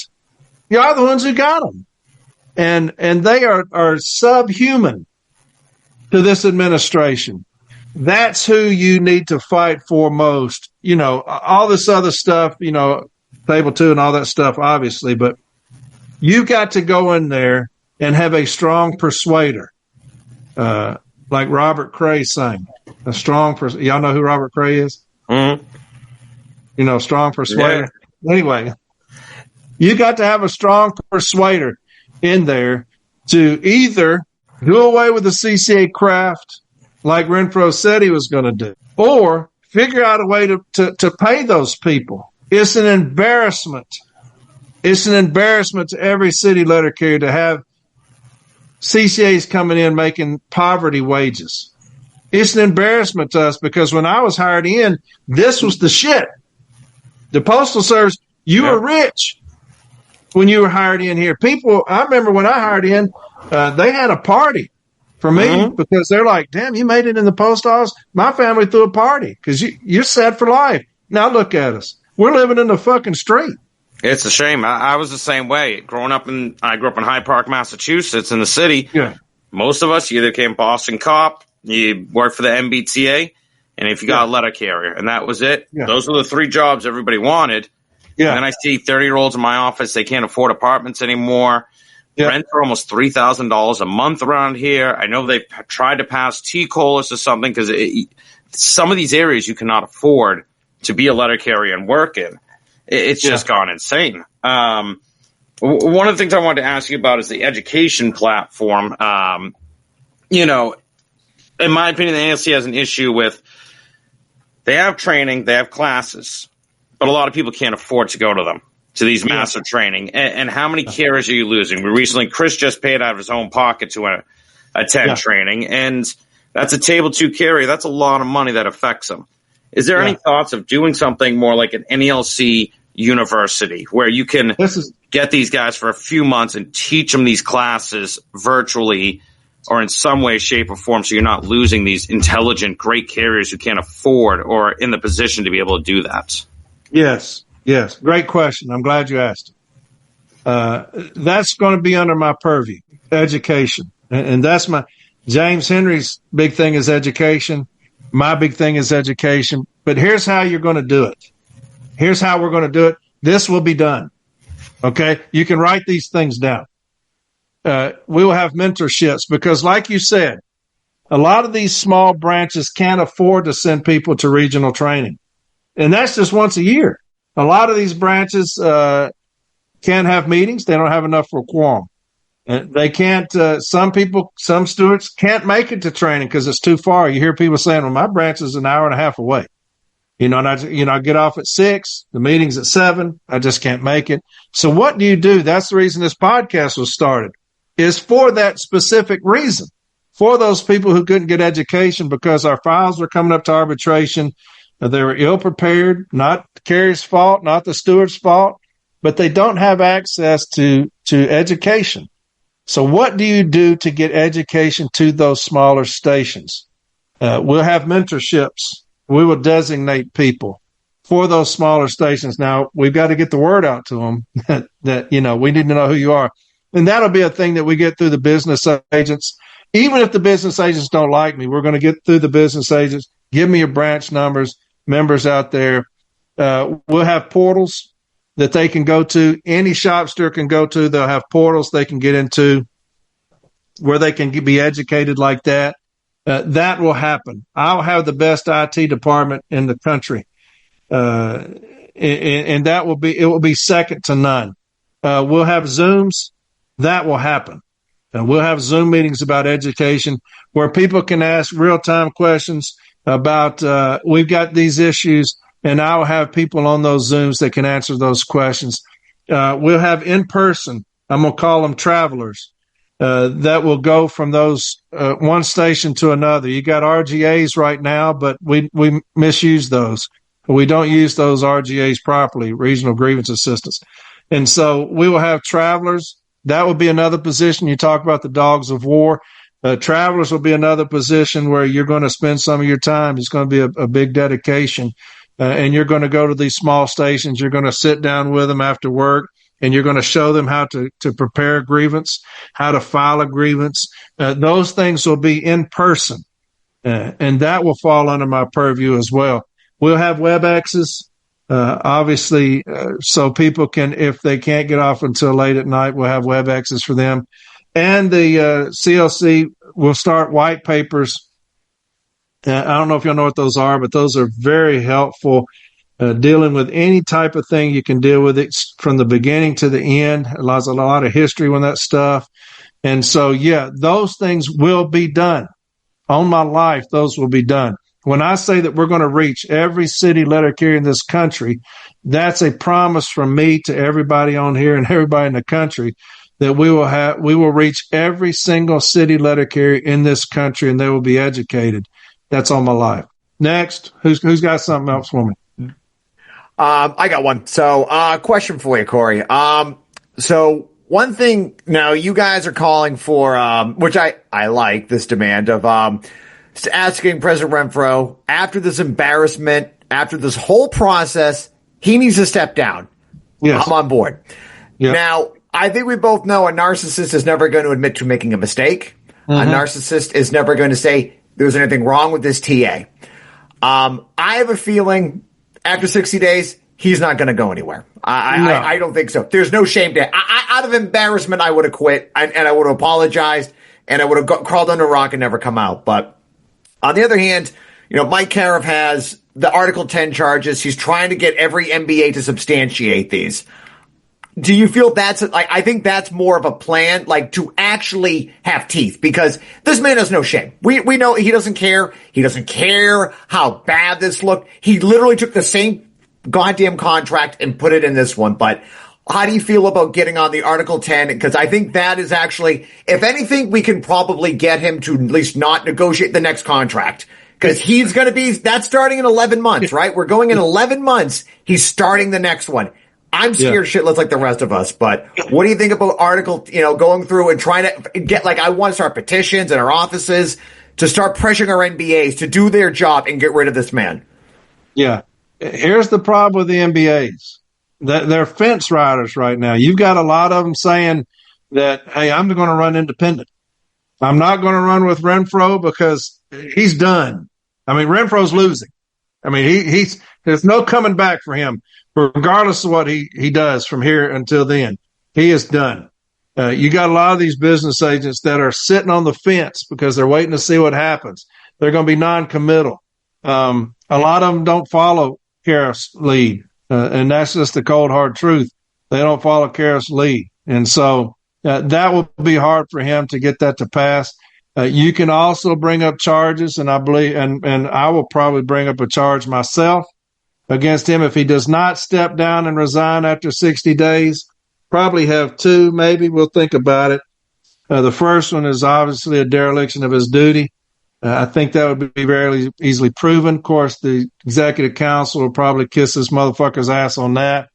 But also you had this mediation. When we talk about the mediation and the arbitrator awarded that, any type of settlement based off of or done out of a mediation still must be ratified. You cannot force that through, even though you signed this joint memo that he signed, this one right here that he signed at the back of it, saying prior to convening a formal hearing, arbitrator will conduct mediation with the parties on the outstanding bargaining issues. The parties shall cooperate with arbitrator during the mediation process and shall meet and negotiate. Well, any resolution based off of mediation must be ratified. And so we'll check into that, probably file an Article 10 charge on his ass for that. Dereliction of duty. And charges, I'm not one to file charges, but I'll probably fire his ass up with two of them because he's a worthless piece of shit. And, But the charges that Cariff's filed, I think, are fantastic. We need to keep this motherfucker as far away from negotiating anything. I don't want this motherfucker negotiating a fucking Big Mac sandwich from me. I don't want him negotiating the first fucking thing. Stay away from negotiation. And so, if those charges go through, unfortunately, the executive council is not going to vote that it's substantial, and it'll go before the members in L.A. So, all right. But I'm all for those charges. I think you keep this motherfucker away. We saw what a disaster this son of a bitch was in the last one. He fucked us over like we have never been fucked over before in our lives. So. Yeah, because our MBA, at least in Region 4, they're all up for re-election too. So I think if there's a way for us to know how they voted, because that should be propagated. Everyone should know. When I went to Boston, I saw my MBA, Region 14. he was speaking out against open bargaining. NBA after NBA got up there and spoke out against open bargaining. To be a record of all the shit they did to us. Because if you do not vote like Article 10, you need to go. I'm sorry. This is your chance. You messed up last year. This is it for me, and I'm with you. Like, this is great. And I want him so busy that he's just going to resign. Like, he's not going to resign. You're right. But like, I want his ass remove him. He's not touching 11 months. He's not touching that fucking thing. Yeah. And I swear to God, no. Yeah. So, yeah, I agree. He's such a narcissist. And that's what, when you people are saying, well, in our region, they stood and clapped for him because it's the position. Now, this motherfucker thinks you're clapping for him because he did such a great job. And he will not see that he's done a shitty job. He'll be like, resign for what? Who's calling? Court. Well, what the fuck is he? He's a city letter carrier. Call for my resignation. Why would I do that? But yeah, he's something. Yep. He's the gift that keeps on giving. All right. I think we're pretty comfortable moving into the live audience. Questions and answers. Currently there's about 170 people in the Zoom chat. For the folks that have just jumped on, please subscribe to our podcast. It's Next Generation Carriers. It's on Spotify, Apple Podcasts, and also on YouTube, and also on Facebook. Before we transition over to the live studio audience, which I welcome everyone every time to join us on Zoom. No other podcast or anything like this happens, so this is pretty unique. Before we transition over, I kind of have to make an apology, I believe. I made a statement a couple of weeks ago saying Chris's and James' region was trying to control the narrative of the March 23rd rallies. And the business agents were telling carriers not to talk about the contract or strike talk, and they were trying to filter out speakers. So I guess I was under the wrong impression. So I am sorry about that. But then again, I do have a question on why I went to NALC.org and the Boston, Massachusetts rally did not have branch 34 listed as the main organizer. I assume that was internal politics. While we're fighting like hell to preserve our job, National is playing politics. Well, to be fair on that, from my understanding it was because my branch was the first one to contact them over the T-shirts and banners and stuff. So it was given credit to my branch. Just to be in full understanding of what my understanding of how it went down. So yeah, if I hurt anyone's feelings up on the national level on sympathize, I'm sorry. Yep. To some degree. All right. So first up, I'm gonna pick on Vicky Sawicki, and then we'll go down to Melissa, and then Michelle DaCosta. Let me pull up Vicky. Let me ask to unmute. Vicky, you're all set to go. And don't hold back. Is there? Can you hear me? Yes. Okay. Yes, okay. First I want to say I'm Vicky Sawicki, retired letter carrier from San Francisco. I delivered for 34 and a half years, and I'm a proud member of NELC for 51 years. I am completely filled with trepidation right now. Why? Because Corey, dude, I love you, man. You know I love you. I've written a number of emails to you. I've shared your podcasts. What I fucking love about you is your fucking fight. Your fucking fight. I'm gonna talk like you, and it's the truth. and the other thing I love about you is you want the truth. You've always said when you went to arbitration, you wanted to know the truth. And the reason why I'm like filled with trepidation on steroids is because I'm going to share my truth, which is a little bit different than yours. And it's scary because I love you so much. That's fine. Okay. This is the thing. I'm from San Francisco. We had a president that tried to eliminate or destroy two stewards who were the fiercest stewards ever in San Francisco. One was a female Latina, and he stripped her of her powers. And I told her she had to go to the union meeting and she had to ask her siblings to have her duties restored. She did that. She won 88%, agreed to reinstate her as a steward. The next month, the president of our branch challenged the decision of the members, of his own members. And I had to appeal to the national. I had 14 days, which I've never done before. I'm not as smart as you, but I worked day and night to get that done, and she won, and she was reinstated. The other person that he tried to strip of his powers was a Marine. A Marine. 40 years a steward. Fighter. But he also had a big heart. He loves people like you love people. You always say you love your carriers. He has the fight like you and the love like you. He called me at 8:20 in the morning. He says, Vicky, I need your help. No, he didn't say that. He said, Vicky, the union wants me down at the union office at 10 o'clock. Pause. I was in bed. I said, I'll be there. I went. It took me an hour and a half to get to San Francisco. I got there exactly at 10 o'clock. We walked in, and there were two national officers there, two of your buddies. One of them kept saying, Vicky, you have to leave the room. You have to leave the room. I said, why? What are you afraid of? I'm retired. I'm disabled. I've got gray hair. I've got a cane. What are you afraid of? You have to leave the room. Well, I'm here to represent my Marine who saw blood and guts in Beirut. This is a Marine. I'm so proud that he asked me. I felt like if I died, I'd go to heaven because I did my job. Do you get me? I'm serious. This was the highest honor. So we went on. He kept asking me to leave. At the last time he asked me to leave, I looked out the window. I looked up at my Marine. I looked up at one of your buddies, and I said, the only way I'm going to leave this room is if you carry me out. I'm kind of a big woman. So there was this pregnant pause. He sat down, and we carried on, and my Marine got what he needed. My concern is some of these people, the two people that were in the room were from the CLC, and they're not my friends. They're not my friends. I'm sorry. And I feel like unless you can convince me that these people in the CLC have fought from day one after the CCAs were established, that they fought, that they argued, you can show me emails. I can't vote for them. I can't. I spoke at the 2018, this is the last thing, 2018 convention. I stood up. I went to the mic because it was area COLA wage adjustment. And living in San Francisco is extremely expensive. So I go up to the first mic and I go, excuse me, are you pro or con? I'm calling the question. I said, okay. He said, you have to go find another mic. So I did. So I found another mic. Well, of course, they called the question. Rolando called on him.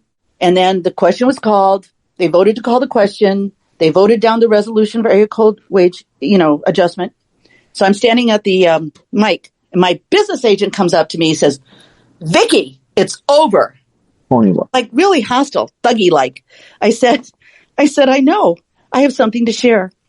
And I said, I have 5 CCAs from San Francisco, 4 of which live in their cars, one of them a woman, and the 5th one has pitched a tent. This is in 2018. Outside the station. This is not okay. So I need proof.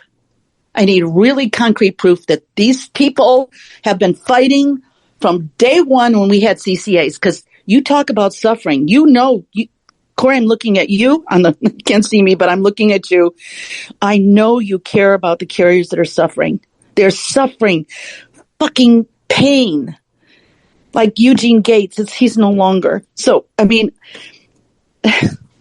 anyways, I just have a different opinion than you. I hope because you always have responded to my emails. I hope you continue, but I just had to express my point of view. Thank you. Absolutely. Hey, sister, I love you. You email me whenever you want to. I don't know what happened, based off what you said. It sounds like it's obviously left a bitter taste in your mouth. I will vouch for every member of the CLC as far as their passion for the city letter carrier. I don't know the situation. I would have to obviously know the other side.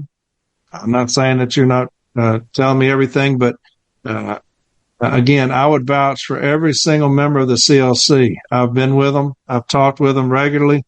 Their passion for the city letter carrier. I know that there are some that say that I'm that same way.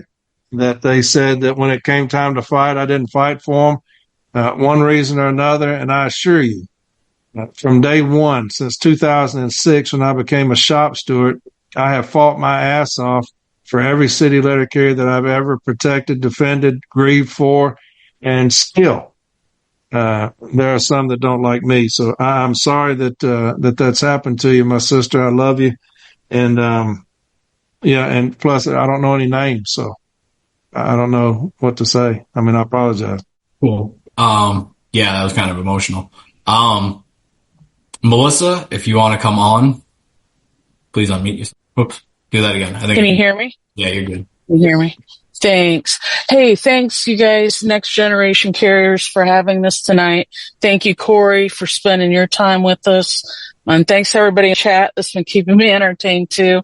I'm a carrier in the suburbs outside Chicago, branch 825. I've been a very vocal critic of our current national president and everything he's been doing in the contract negotiations and everything he hasn't been doing. Monday, I was extremely, extremely disappointed and still am. I know everybody is that has, half a brain. And it's too bad because Sunday I stood shoulder to shoulder with at least 1,000 of my union siblings in downtown Chicago, and we raised our voices up and said we aren't going to sit silently while people try to dismantle the Postal Service and destroy our unions and destroy our jobs. Saw it all across the country. It's a beautiful thing to see letter carriers all across this country stand up and fight. And I hope, I see a lot of people online now saying they're getting out of the union because they're mad about the contract and that kind of thing. And I hope people don't do that. I hope people stay in the fight, keep fighting to make our union be the way it should be, to be a democratic organization. And we've got a lot of fights in front of us, and we're going to have to keep fighting Renfro, but we're going to have to look at the big picture too. Right now they're introducing legislation that would make it so that the Postal Service cannot deduct dues from our paycheck. They want to change the law so that paid grievance handling time would have to be paid by the union. We would have to reimburse the Postal Service when our stewards are on union time. This would bankrupt our union. It would be devastating. It would mean management can violate as much as they want, and we have to pay for everything to try to stop it. It just wouldn't work out. So, I guess I'm not so much of a question, but I guess I do want to hear y'all's thoughts about the fact that we need to keep facing outward as well as dealing with Renfro. We need to keep facing outward and fight this battle in the public court of opinion and in the streets. And I hope we can all, continue to encourage our fellow members to do that. Yeah, I think that's a great point. I remember when Charlie Miller was on my episode, he's talked exactly to that point. He said, look, we got two fronts. We've got to protect the Postal Service at all costs. If we have no Postal Service, who cares about our union? It's like, what good is it to have a union with nobody working? I mean, and so he said there's two fronts. You got to attack those that are attacking us. And also we'll go after and get rid of Renfro. And James Henry was the same way when he came on. He said, we got two fronts. And we can do both things at the same time. We can go after those that are going after us. I think that, like you said, we have a day of action. We've had the rallies. You're talking about the commercials that you got to educate the public on what we are. And, but also you've got Renfro and those people. We also donate to our political action fund for that reason, to get out there and make sure those people have our best interest at heart. And, I don't know if we're winning that battle. I think when Renfro was at our regional training, he said that we are. But I think a majority of Congress, I would say more than 50%, like the Postal Service. They approve of the city letter carrier because they understand that's 600,000 people total. And so, there's two fronts, and we need to attack both just as vigorously. Those that are trying to come after us in whatever capacity, and Renfro. You got to get that motherfucker out. I mean, he's killing the city letter carrier craft. So, I think that getting out of the union is the worst possible thing we can do right now. Matter of fact, we should have 100% in the union. Everybody should be donating $5 a paycheck to the political action fund. That way we can meet those people and say, hey, We need you to protect us. But you're right, Melissa. We need to attack both of those things just as vigorously. Thank you. The third person, Michelle DaCosta. Will you like to introduce yourself? Yes, hi. Good evening, everyone. My name is Michelle DaCosta. I'm a member at Branch 36. I've been a letter carrier for 10 years now. I'm also a shop steward at my station, as well as a formal A-rep or hearing officer, whichever one you would prefer to say. I'm also Corey Walton's biggest fan. Good evening, Corey. I have a question. My question is, what will the CLC do to help clean up these corrupt branches? I'm currently blacklisted from my branch for running against the current leadership. And we've gone as far as appeals, even to the national convention this past year in Boston. And of course, to no avail because of all the things that were going on with the CLC and with everything that's going on in general in the NLC. But I would like to know, because I'm going to vote for the CLC, I want to know what you guys are going to do to help clean up these corrupt branches, because we need to drain the swamps from top to bottom. I like that. Welcome to the club. I've been blackballed too. And so one of my biggest proteges, Jason Leith, JB, he's been blackballed from any kind of training. The region has blackballed him. It seems that anybody that's a potential threat will be blackballed with this current administration. That goes all the way down to the presidents. More people contact me that have been blackballed than y'all could even imagine. And so, yes, I think that would be a priority for James Henry to make sure. Now, first off, if you got a corrupt branch and your branch president is corrupt, we got to figure a way to vote those motherfuckers out. I mean, we got to vote those out. A lot of them will be voted out in this next election. And we've got to organize, and maybe that's something that James Henry can get involved in. I'm not going to speak for James. I know he's on here. So, but we've got to organize those branches where there is corruption, and there is a lot of them, sister. Trust me, there is a lot of corrupt branches in this country, and they are there for one reason and one reason only, so they don't have to work. And so they're not going to protect us. They're not going to do what's right by us. They're going to blackball people that are amazing like yourself. We lose more shop stewards, good shop stewards, because of corrupt branches than anything else. And so that's definitely something that James and I will sit down and talk about. How in the fuck can we get into these corrupt branches and fix what you're just talking about? So, yeah, that's definitely will be a priority of James and I. And that's something we talk about all the time, is just how many good shop stewards we lose because of corruption in this country. I'm talking about good shop stewards that fight like hell for the city letter carrier. And I tell some of their stories on my podcast. And, I promise you, sister, that's something that we will put our sights on, is getting these corrupt branches and talking to these presidents and saying, why in the fuck are they not doing their job? All right, Corey, got a few questions. So far, we got 14 people on stack. So it's ready. Up to you how far you want to go with this, but we got a lot of people. Keep on going. All right, here we go. So I got Paul Bollinger, Mike, and then Ernest, and then other people. Then I know James has got a few people he knows. Then I have Badmouth, Matt Copson, Rudy from Branch 869, Aaron Jones, and Derek Asher. So I do have you. We'll get to you as long as Corey has steam in him. So up next is Paul. If you can go unmute yourself, and just for everybody, just your name and your branch number before you speak. No tough questions, Paul. Paul here? Okay, I'm there. Yep. After all this time, they can't get my name right. It's Paul Belanger.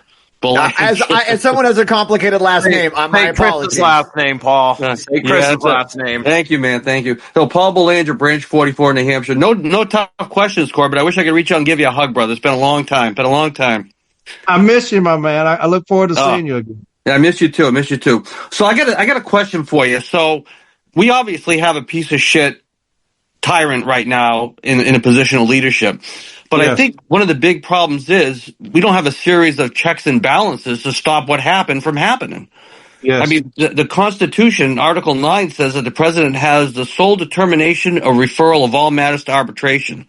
So even if we get an impasse or a voted down tentative agreement, he can decide what goes to arbitration, and he gets to decide whether an agreement goes out to the membership for ratification without any consultation with the executive council.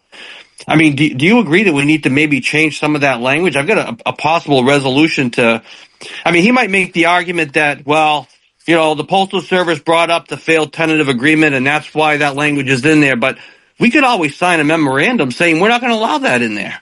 If we send a ratification vote out, that we can accompany that with a memorandum saying that we will not use a failed tentative agreement at the negotiating table. We can do that. Yeah. Yeah. Here's the thing, Paul. Did we ever worry about this before Renfro? No, we didn't. But you know, it's probably time to start thinking about the future. Yeah. Whoever's in there. Yeah, he's made us think about a lot of shit, right, Paul? He's made us reconsider the way we've been doing things for the last however many years, 40 years or more, because of his narcissism and his corruptness. He has made us think of things we've never thought about. Nobody ever thought about the total power of the president. Nobody's ever concerned themselves with it until this cat comes along. Now everybody's talking about we need to make constitutional amendments, stripping the president of powers, that they have. I agree 100% that this motherfucker has fucked up so much, Paul, that that's why we're here right now. Is we're talking about making constitutional amendments because of this clown. It's never happened before. No, I agree with you. I agree with you. It could happen again too. And I'm telling you right now, we're throwing tire strips out trying to stop him from running us into a brick wall. But he could give us a pay cut on his way to a freaking postmaster general job if we can't stop him. Oh, hey, there's no doubt this motherfucker's going to be in management when we kick his ass out. He's setting himself up for that. There's no way you can be that fucking incompetent as a union president. I'm talking about the union president, not just branch president. His incompetence wouldn't be tolerated at the branch president level. And, but yeah, I agree. If people are going to they can obviously make those recommendations to make something do with the Constitution. But, I never thought that we'd be sitting here questioning the powers of the president because we've had one in there that is so corrupt and he has let that power go straight to his fucking head. And, I agree with you, Paul, 100%. We got to do something. He could, he's going to start the next negotiations and he could end that motherfucker in a month with the same bullshit he just did to us. So I agree. Is Paul? Oh, there he is. Yeah. I'm still here. I just got nothing to say to that. I mean, I don't know if we have the tools to stop him right now, aside from just trying to bring him up on more Article 10 charges. But yeah, I mean, we're going to have about 50 Article 10 charges on him. And the thing is, the executive council's in this motherfucker's pocket. And so, they'll shoot all these down and it'll happen just like Boston. But by then he's going to be into the negotiations. What do you feel about a vote of no confidence? I know it carries no weight, but it might at least let him know if we can get 30,000 people to say, listen, you suck. You got to step down. Maybe is that something we could do? Yeah, I know that Mallory is getting one of those petitions for us. I know that branches are already making motions to do no confidence and asking him to resign. I know a lot of branches are doing that. Shit has hit the fan with the city letter carrier. I'm glad. I hate that it's happened, but I love the response of the city letter carrier when your brothers and sisters stand up and say, this shit got to fucking stop. But yeah, I think that the more petitions, the better. A no confidence vote. You talk about dereliction of duty, having them a no confidence vote and have however many thousands of city letter carriers saying, hey, do what's best. If you love the city letter carrier, do what's best and resign. And go do something else. So how do you feel, Corey, about maybe at the COP? Are you going to be at the COP by any chance? You get the invite? Yeah, I won't be able to go in there. My president and JB go, but I'll be there. You talking about the one in LA? Yeah. I'll be there, but I won't be able to go in because I'm not part of that. Okay. I'll stand outside and cheer for y'all. Well, we'll raise some hell for you inside then. Yeah, I'll be listening. I have a cup up to the door with my listening to y'all. All right, brother. Thank you. All right, Paul. Love you, man. Good to see you, buddy. Man. See ya. All right. Awesome. Thank you for that. Up next, we have Mike and then Ernest Gonzalez. Hi, I'm Mike Pinto from Branch 25 in Massachusetts, 20-year carrier. Big fan, Corey. Thank you. I wanted to know, do you have any plans to start selling motherfuckers gonna stop motherfucking shirts? Because it's like one of my all-time favorite quotes, and I think there's an untapped market out there for it. I like that saying. You know, it's one of my favorite ones, but it's kind of caught on. I do believe, I don't know, is Mallory on here? Is Mallory still on? Yeah, I am. Do we sell those? Is that in our store? The motherfucking? We're going motherfucking. Do you know that? I feel like they used to be. I can check. Pause. Please hold. All right. But I will get with Thomas if not. All right. See, we got Cole and Mallory, the two all-stars. I agree with you. Motherfuckers going motherfuckering, and that's what it's all about when it's all said and done. When you ride up, and that's what the city letter carrier's got to understand, is that's the point we're at right now, is when we ride up, you know, telling you to get in, motherfuckers going motherfuckering, and that's what we're going to do. We'll did that on the TA. The city letter carriers went motherfuckering in the TA and shot that motherfucker to death. And then we'll do it again in 2026 when we vote this motherfucker out. That's the motherfuckers going motherfucking right there. Yeah. We don't have that shirt. We have a couple similar, but not that one. I still want Corey 316 on a shirt too. Because Corey Walton said so. Hell yeah. Let's do it.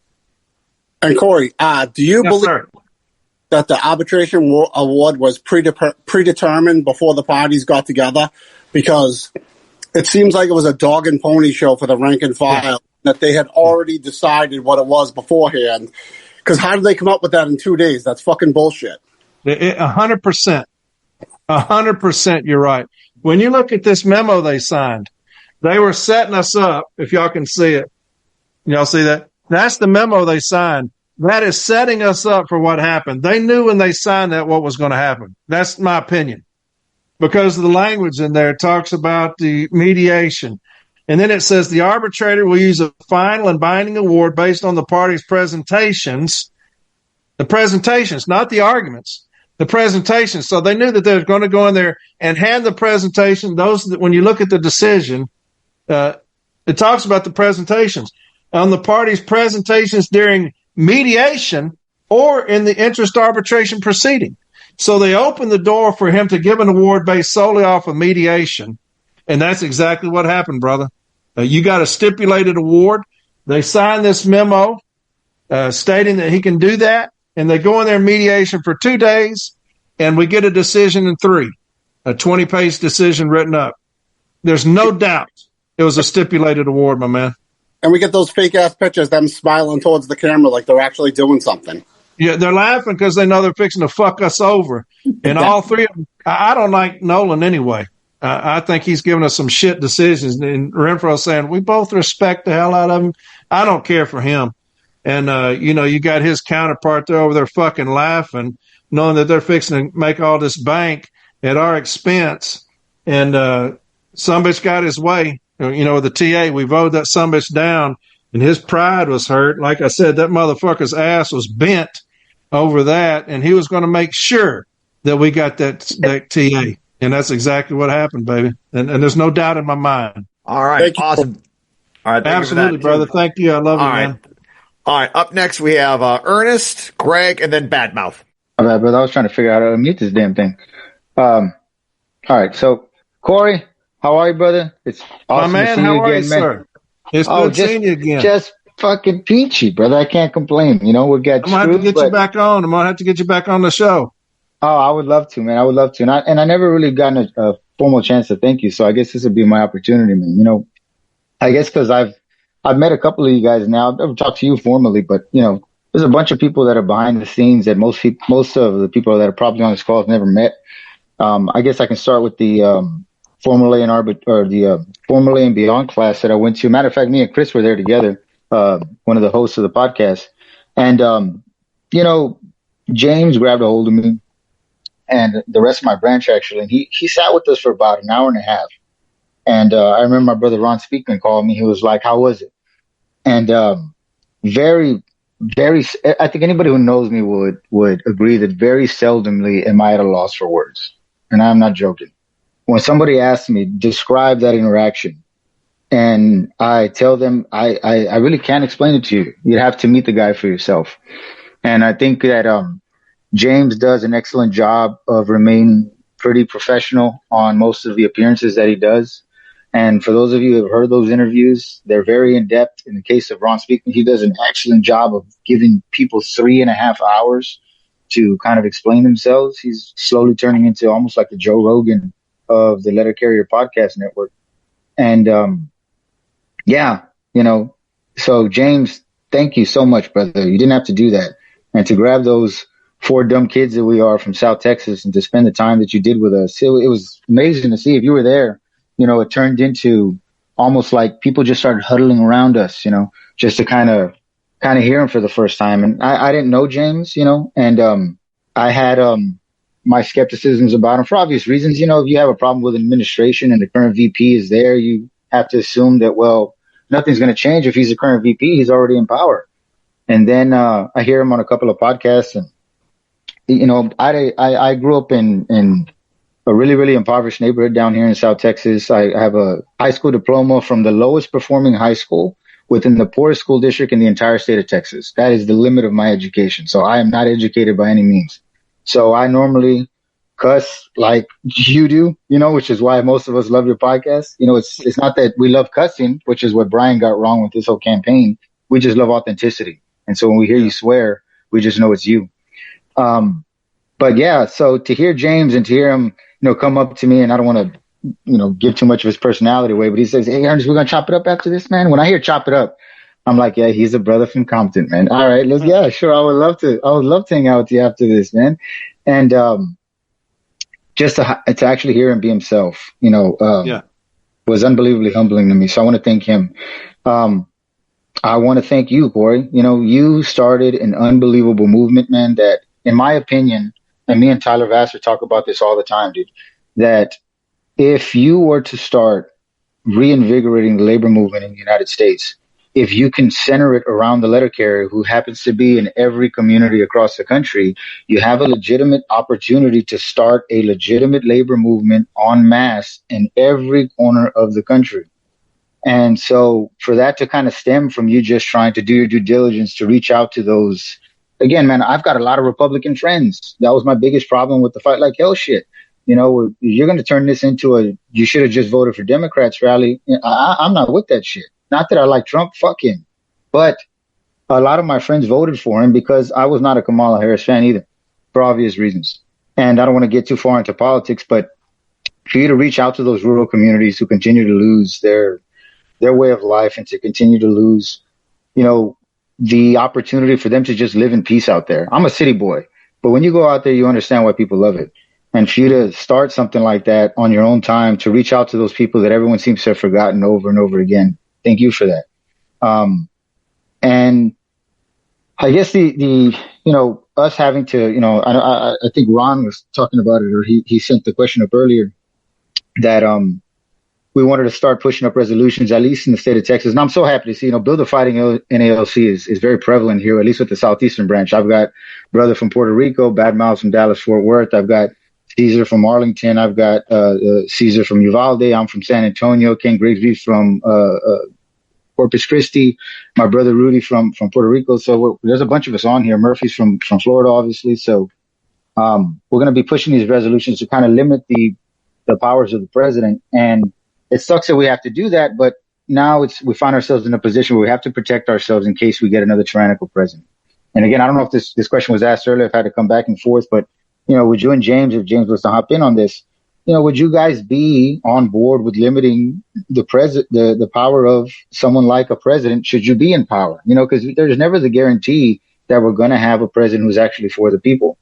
And for those who've forgotten, you know, when Vincent Urbano and them started their movement in 1970, it took them 8 years before they finally actually took over the union after the strike. So it was a long fight for those brothers. I don't know how the hell they kept up for 8 years. I'm exhausted after fucking 2. So talk about balls of steel for those brothers in New York. But yeah, I mean, I guess that would be my ultimate question, man. Is that something that you would be on board with us, or do you feel like we should keep it as is because we're going to get good people in power now? Yeah. Is James on? He's there. I can see him. Well, James, can you unmute James? Do you want to answer that? Is that okay with you guys? He can unmute himself now if you'd like to speak. Does he know how? There he is. Can you hear me? Yes, sir. First of all, let me say hello to everybody. And Brother Ernest, man, it was my pleasure to spend some time with you guys and like I said, chop it up here. It really was just about that. And Chris and everybody that was there, it was my honor.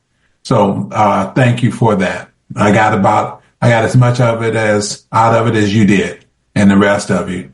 Go ahead. I don't want to infringe on this interview. It really is, Corey. I got on because 2 reasons. I support my man, Corey, wholeheartedly, and I support what the NGC is doing here in trying to get a platform to just really have some raw conversation. So I talked with, and most of you don't know, I talked with my man, John, the other night, and we had a really good conversation.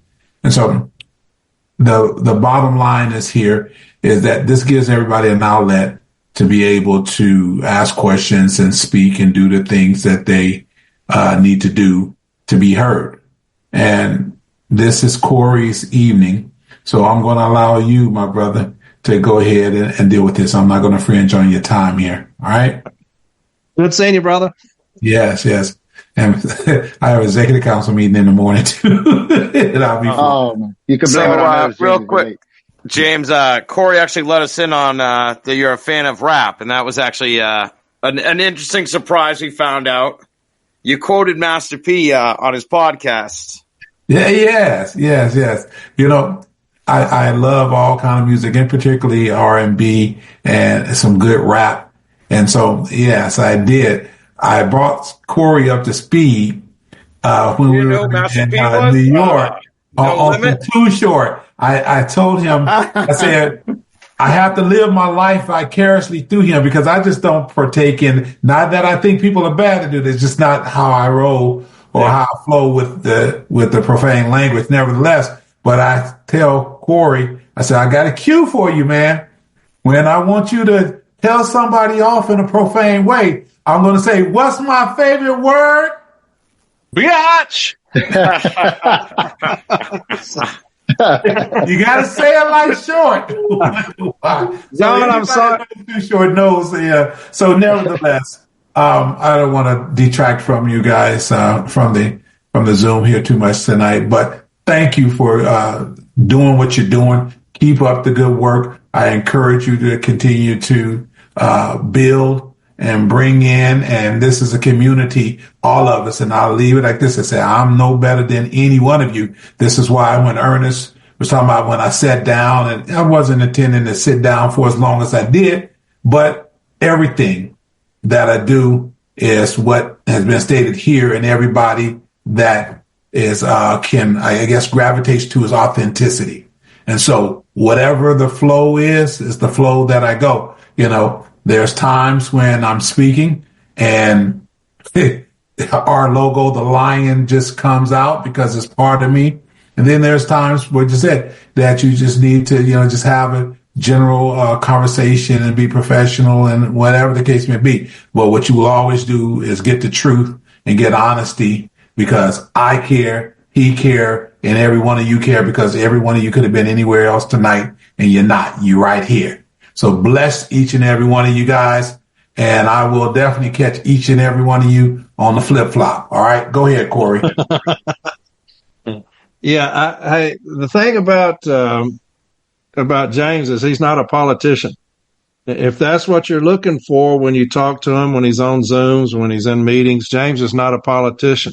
You got a lot of people that are flute players, they're Pied Pipers. And they want you to follow them because they sound good playing their flute. And that's what you have a lot of right now running for president are flute players. And because they sound good. And that attracts people because they sound good. James is not a politician. James's weapon is a fucking sledgehammer. And I've known this guy. We talk often. We talk a lot. People see the calm demeanor that you have right here. But James is a fucking sledgehammer, And we are peas in a pod. Obviously, our personalities are a little bit different, but make no mistake about who this guy is and the things that he's done for this union, for the city letter carrier. You can make no mistake about it. I've always said that if I was an arbitration advocate, I could introduce James as an expert witness as a formal Step A representative. He is a facilitator at the Advanced Formal Step A and Beyond class. I could introduce James Henry as an expert witness at the DRT. Nobody knows as much about the DRT as James Henry does. I could introduce James Henry to the arbitrator as an expert witness, as an arbitration advocate, with almost 160 arbitrations that are in the books at an 84% win percentage. There's nobody else running that I could do that for. This dude is city letter carrier through and through. All he's done in his career is fought for the city letter carrier. I don't need to sell James to anybody. His record does that. But, yeah, be careful following those flute players that sound good, that want you to hear them. That's not James. He's not a politician. He's a fucking sledgehammer. And so, to my man's question, he talked about the Constitution and the president's powers. We see now what absolute power is doing, and that's what the Constitution gives the president, is absolute power. And it is killing us right now. We've never had this issue before, and it is absolutely killing us. And so, yes, there needs to be some kind of checks and balances. And I'm sure James would agree with that. There needs to be some kind of checks and balances. If you have a man of integrity, you have a woman of integrity, you don't need to worry about that stuff. If you have those that love the city letter carrier, you never, ever have to worry about that stuff. If you have those that put the city letter carrier first, which they should, you never have to worry about those things. You've never had it addressed before, this clown we have, because he thinks about one thing and one thing only, his power. He loves one thing and one thing only, himself. He's a narcissist. He cannot do anything wrong. And so, unfortunately, we're reaping what we've sown with this Constitution, giving him absolute power. Yeah, thank you, brother. And one last thing, and this is not a question. Just wanted to say, again, thank you. And we were those dumb kids trying to get the funding for that room at the convention, me and Tyler. I don't know if we would have gotten there without you. So thank you so much, brother. People like you and Grosskopf will support us very early. And for those who, I know you preach your name a lot, and I know me and Mallory don't know each other, but to give people a little story about her, man, when I originally asked Badmouth to help me make a Discord channel, he reached out to her, and this kid, went out there and helped us formulate bots and stuff that I've been programming for a while. I couldn't figure this shit out. For her to do that on her own time and has not gotten any recognition and never asked for recognition. Mallory, thank you so much, sister. I know I've never spoken to you, but we appreciate it immensely at the Build of Fighting in AOC. And, so these are just, to see all you guys on and to finally get a chance to tell you face to face how much I appreciate your work, because I know I don't say it nearly as often. But thank you, brother, and thanks so much for taking my question. I love you, my man. I appreciate you, baby. Love you too, brother. All right, awesome. This is what a lovely podcast we have, man. I feel good just being here. Thank you. All right, so up next we have Greg, Badmouth, and then Matt Copson.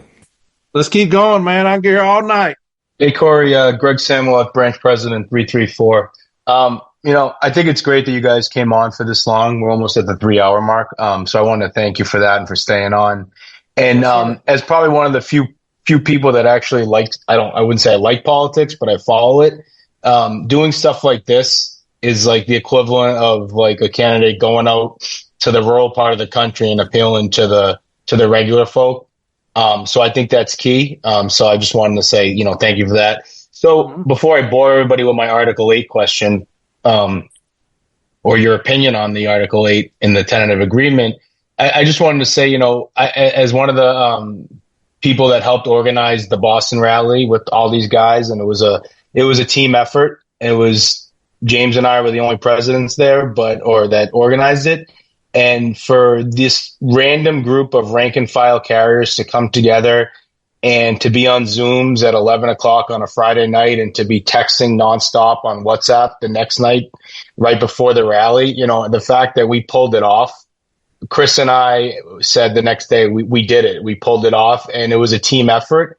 So when I see people like this, and the whole conversation is these guys and girls need to be involved in the union. And when your local stops you from getting involved, just keep trying to get involved, because if they're stopping you, they don't want you to take their job. We just had an election, and I said somebody can run against me. I just got reelected. Nobody ran against me. I said I'm not going to hate you if you run against me. It shows me that I'm doing something wrong. So just to keep things moving, as a branch president, this Article 8 stuff in the tentative agreement that he snuck through in that last page, which drove me absolutely crazy. I don't believe in these new lists, and I think the fact that he told us at one of the rap sessions that the post office, they want it. So then it's bad, right? And I don't understand, and maybe you can help, or someone a lot smarter than me. I don't understand how these lists can ever be equitable. He's going to have a non-schedule only list, 8 hours, and if you have fixed days off, there's no way that can ever be equitable. And then he's going to have a scheduled day up to 12 hours list. How do you make that equitable? And he said recently, and I think it was one of our president's meeting when I think Paul actually asked him about this. You just have to be equitable within in that list. That's going to be so hard. And I feel like it's something that he gave in on, because it's like the carrot. Like, hey, more people can work overtime. And guess what the post office doesn't have to do? They don't have to hire anybody else. Well, they're paying them shit anyways. But it's like an out for the post office. So I just wanted your opinion on how, I'm pulling my hair out reading this, how I can ever get these lists to be equitable. And thanks again for staying on so late. Yes, Corey. Yes. I do want to say something because I'm privy to it. Today we had the executive board meeting, just as it relates to the list that you're speaking on. The Article 8 changes, according to the president, at least will not take effect this quarter. I know some people were thinking they're not going to take effect this quarter, nor will they take effect until the new pay rates actually get programmed in. That's from what we were told today. So I just wanted to pass that information on, because I know a lot of people would be asking, all right, are we going to be doing these new lists today, tomorrow, come the beginning of the quarter? They're not going to go in effect at least this coming quarter. They're not going to be in effect. That's what he says. And then could be longer than that. Whenever the new pay rates are programmed into the system is when they're supposed to become effect at that point, whether it's at the beginning of the quarter, at the end of the quarter, or whatever the case may be. So nevertheless, I do have to prepare because I am flying out tomorrow evening. I got other things I got to go ahead and do, but I do want to show my respect and say bye to everybody and appreciate you. Much love and respect. All right. Be blessed, everyone. All right, James. Love you, brother. See you, man. Likewise. Hey, Corey, can I just say that I've asked Brian probably 10 questions in my career as president, and he's never given me a straightforward answer like James just gave. I feel like if I asked him when will this take place, he said, well, brother, maybe it'll take place this quarter, maybe it'll take place next quarter. So I just want to thank James for actually giving me an answer where I didn't scratch my head. So I'll give Brian Renfro this, and this is something spectacular that he does. And he can speak for 3 hours and not say a thing. It's amazing. The gift that guy has, the gift of gab, where he can speak for 3 hours and you don't know what in the fuck he just said. But another rap reference. He's a rapping acrobat. Yes. Yeah. You're like, what in the fuck did he just say? And sorry. No, you're fine. Article 8 was a complete concession by us. It was a complete concession. Here's the thing. Well, I read this the other day where management's biggest expenditure are quarterly overtime grievances. The millions and millions and millions of dollars because management can't get that right. This is 100% concession, my man, because he's doing everything humanly possible to save the post office from any kind of payout. When you have 3 different lists, it makes no sense when you look at it. When you try to explain it to somebody, This is the first thing that we talked about when it came out was this all these different lists. I remember JB, who is an expert at quarterly overtime grievances. I mean, this dude wins thousands of dollars every quarter doing quarterly overtime. He's got the verbiage down pat. And he's sitting there saying, what in the fuck is all of this? You're going to have three different equitability lists, one 12-hour list, one non-scheduled. You know, if you want to work your day off, you can. If you want to, this motherfucker has fucked us over with this. And again, it's 100% concession. Everything that was dealing with the contract was 100% concession by us. There's no doubt that management came to him about these quarterly overtime, showing him the amount of money we lost. How can we remedy that? How can we remedy all this money we've lost? Because management get better managers, right? Yeah, because we can't get these right. The union's killing us in quarterly overtime grievances. You got to help us out. So he did this bullshit. And I don't know, brother. I mean, it's 100% concession, and it's another thing in a long list of line of him completely fucking us over. But I think it's because the biggest expenditure they have in Article 8 is quarterly overtime grievances, and so they tried to address it and ended up fucking it up. He's hurt the letter carrier, the shop steward, because you got shop stewards at small stations. They'll never understand what that means. They'll never file a quarterly overtime grievance because they have no idea what the fuck how to translate that shit. Corey, you think he's ever said to management, if you want to stop these grievances, start following the contract? No. Do you think he's ever said that? Because I could save the post office millions of dollars tomorrow by telling my supervisors, showing them the JCAM and saying, this is how you run the post office. So I think that's what we need to do from our side is, that's how you save money, guys. So thank you for letting me ask the question. He's never done that. And this is how you know. Because he put Paul Barner over the grievance procedure. And what does Paul Barner do? Instead of telling Lloyd, hey, I'm not going to tell him not to do a cease and desist. You need to educate your people and quit violating the contract. You wouldn't have to worry about a cease and desist. Educate your people down at the lower levels about how to abide by the contract. And you would never have to worry about a cease and desist. Instead, what do? We're the ones who bend and say, hey, cease and desist. Y'all need to quit doing that. Y'all are weaponizing that. We did that. And Barner is his appointee. He appointed Barner to that position. So he is carrying Renfro's water. I mean, that's Renfro's guy. So if he wanted that corrected, Renfro would come in and say, don't ever go into another meeting and tell people no more cease and desist or we're weaponizing that. Don't ever do that again. That's one of the only things we have about noncompliance. How to defeat noncompliance is to cease and desist. That's the ground level of what we need. And for Barner to go in there and say we're not going to do cease and desist anymore and agree with Lloyd, it shows you everything you need to know about Barner and Renfro. They're not going to say, y'all need to learn the contract.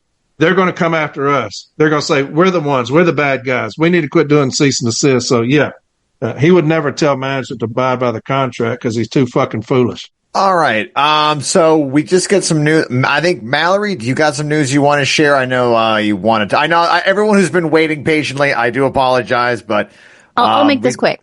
Okay, if you can make it quick, we'd appreciate it. So the Region 6 WebEx was today, alongside, at the same time, a Region 9 WebEx. Some updates that we got at those WebExes. NERP is live, the new employee retention program, so all the concessions of that are live. Any memos from the tentative agreement are live unless they were otherwise stated, like the 180 days or that it was like a task force or something. The work rule about the fixed office time does not apply to the S&DC memo when it comes to route adjustments. It will only affect future route adjustment processes like the dual, whatever, like the T-REAP and all that. Back pay will be after the pay is fixed, and the pay will be fixed in 3 pay periods is what they claim. Article 8 will start once headquarters gets the automatic pay for going over penalty overtime fixed. The national agreement text should be out within about 30 days. The JCAM they're expecting by June or July-ish. The 1260 right to refuse is for everybody.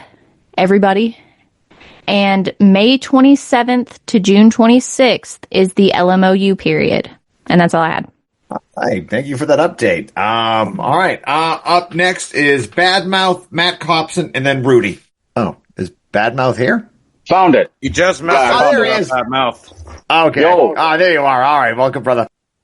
Okay, so I just want to say real quick about the CCA position. Corey was talking about that shit.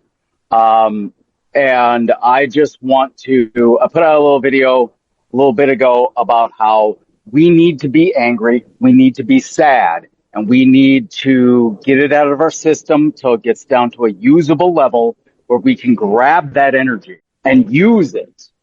Because anger gets shit done, but hope sustains.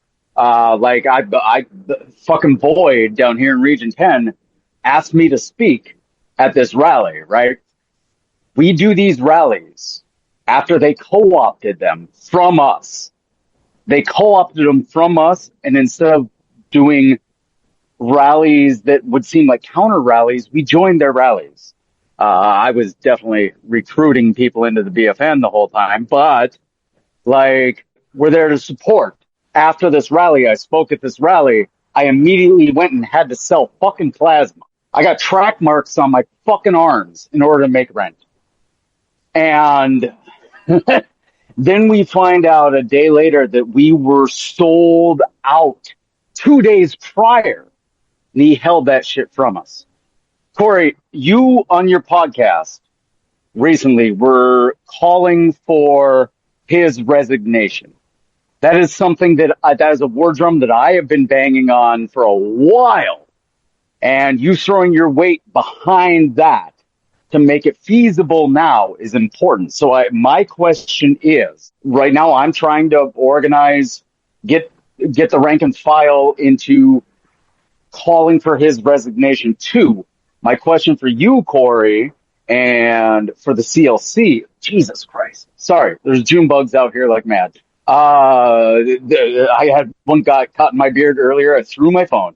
But my question is, how serious is the CLC about calling for Renfro's resignation? And when they will inevitably, because to me, Brian Renfro, this pushing through a TA that was voted down 71 to 28%, pushing that through anyway. It's no more can we pretend that he is just inept. He's not Mr. Bean. He's not a bungling fucking prick at this point. He is actively working against us. Any fucking comments trying to just say he's stupid. No, he's smart. He's a good operator. He is an agent of privatization. And I say that because pushing through a TA that the membership voted down in such a historic fucking way, means they're trying to get you to quit. They're trying to get people to retire earlier. They're trying to make sure that anyone coming in afterwards, like, I'm an idiot. I'm stupid for sticking around here at less than $20 a fucking hour. I got 2 years on April 1st in a couple days. But I'm stupid for sticking around here. Like, I should have left and got a job at Quick Trip, the gas station up the fucking street that I could walk to, where the guy who I buy my coffee from makes more money than me. Like, this Brian Renfro is going to frame any calls for his resignation as being being against the anti-privatization movement. I want to know, is the CLC serious about asking for his resignation? And how do they want to resist the fact that the CLC, just like the Democratic Party, will blame fucking progressives every time they fail at their bullshit? Our union will blame the reform caucuses every time we get a loss. What is the CLC's position as far as fighting the narrative that us working for a change is contrary to their anti-privatization efforts, and what is, how serious are we about calling for this resignation? Because I am here right now banging on that drum. And I want to make sure that we frame this fucking bearded turnip who has done nothing but gut us, and this dirty rat fink bastard who has done nothing but fuck us over at every turn. I want to make sure that we frame him as an agent of privatization. He is working with the Joy. He's working with anyone who's trying to gut us. And I want to know what the plan is to frame him as such so we can call for his resignation. So that's sorry, I'm fired up. I'm going to get back to my, I'm a mute real quick. Hey, Badmouth, can you hear me? Do you ever Badmouth, where are you? Come back, Badmouth. He can hear you. He's just muted. He can hear you. Do you ever sit down? I'm getting dizzy watching this. If you're on Zoom, everyone's getting vertigo right now. You're on a spaceship for the last 3 hours. You've not stopped moving. Hey, listen. Okay, hold on. I got really bad ADHD. And I pace like a motherfucker. And there's 3 medications that I need to be straight. I got 2 of the 3. Imagine when I get the 3rd one. Y'all are gonna fucking lose it. But yes, everything's fine over here.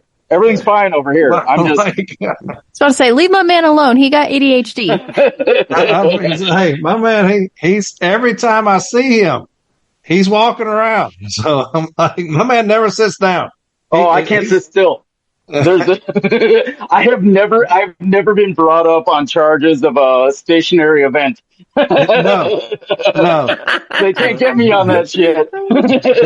Yeah. I'll vouch for that. I'll come defend you myself. I say, y'all got the wrong motherfucker here. He ain't never been a stationary day in his life. But on the resignation, 100%. You heard James Henry even call for his resignation.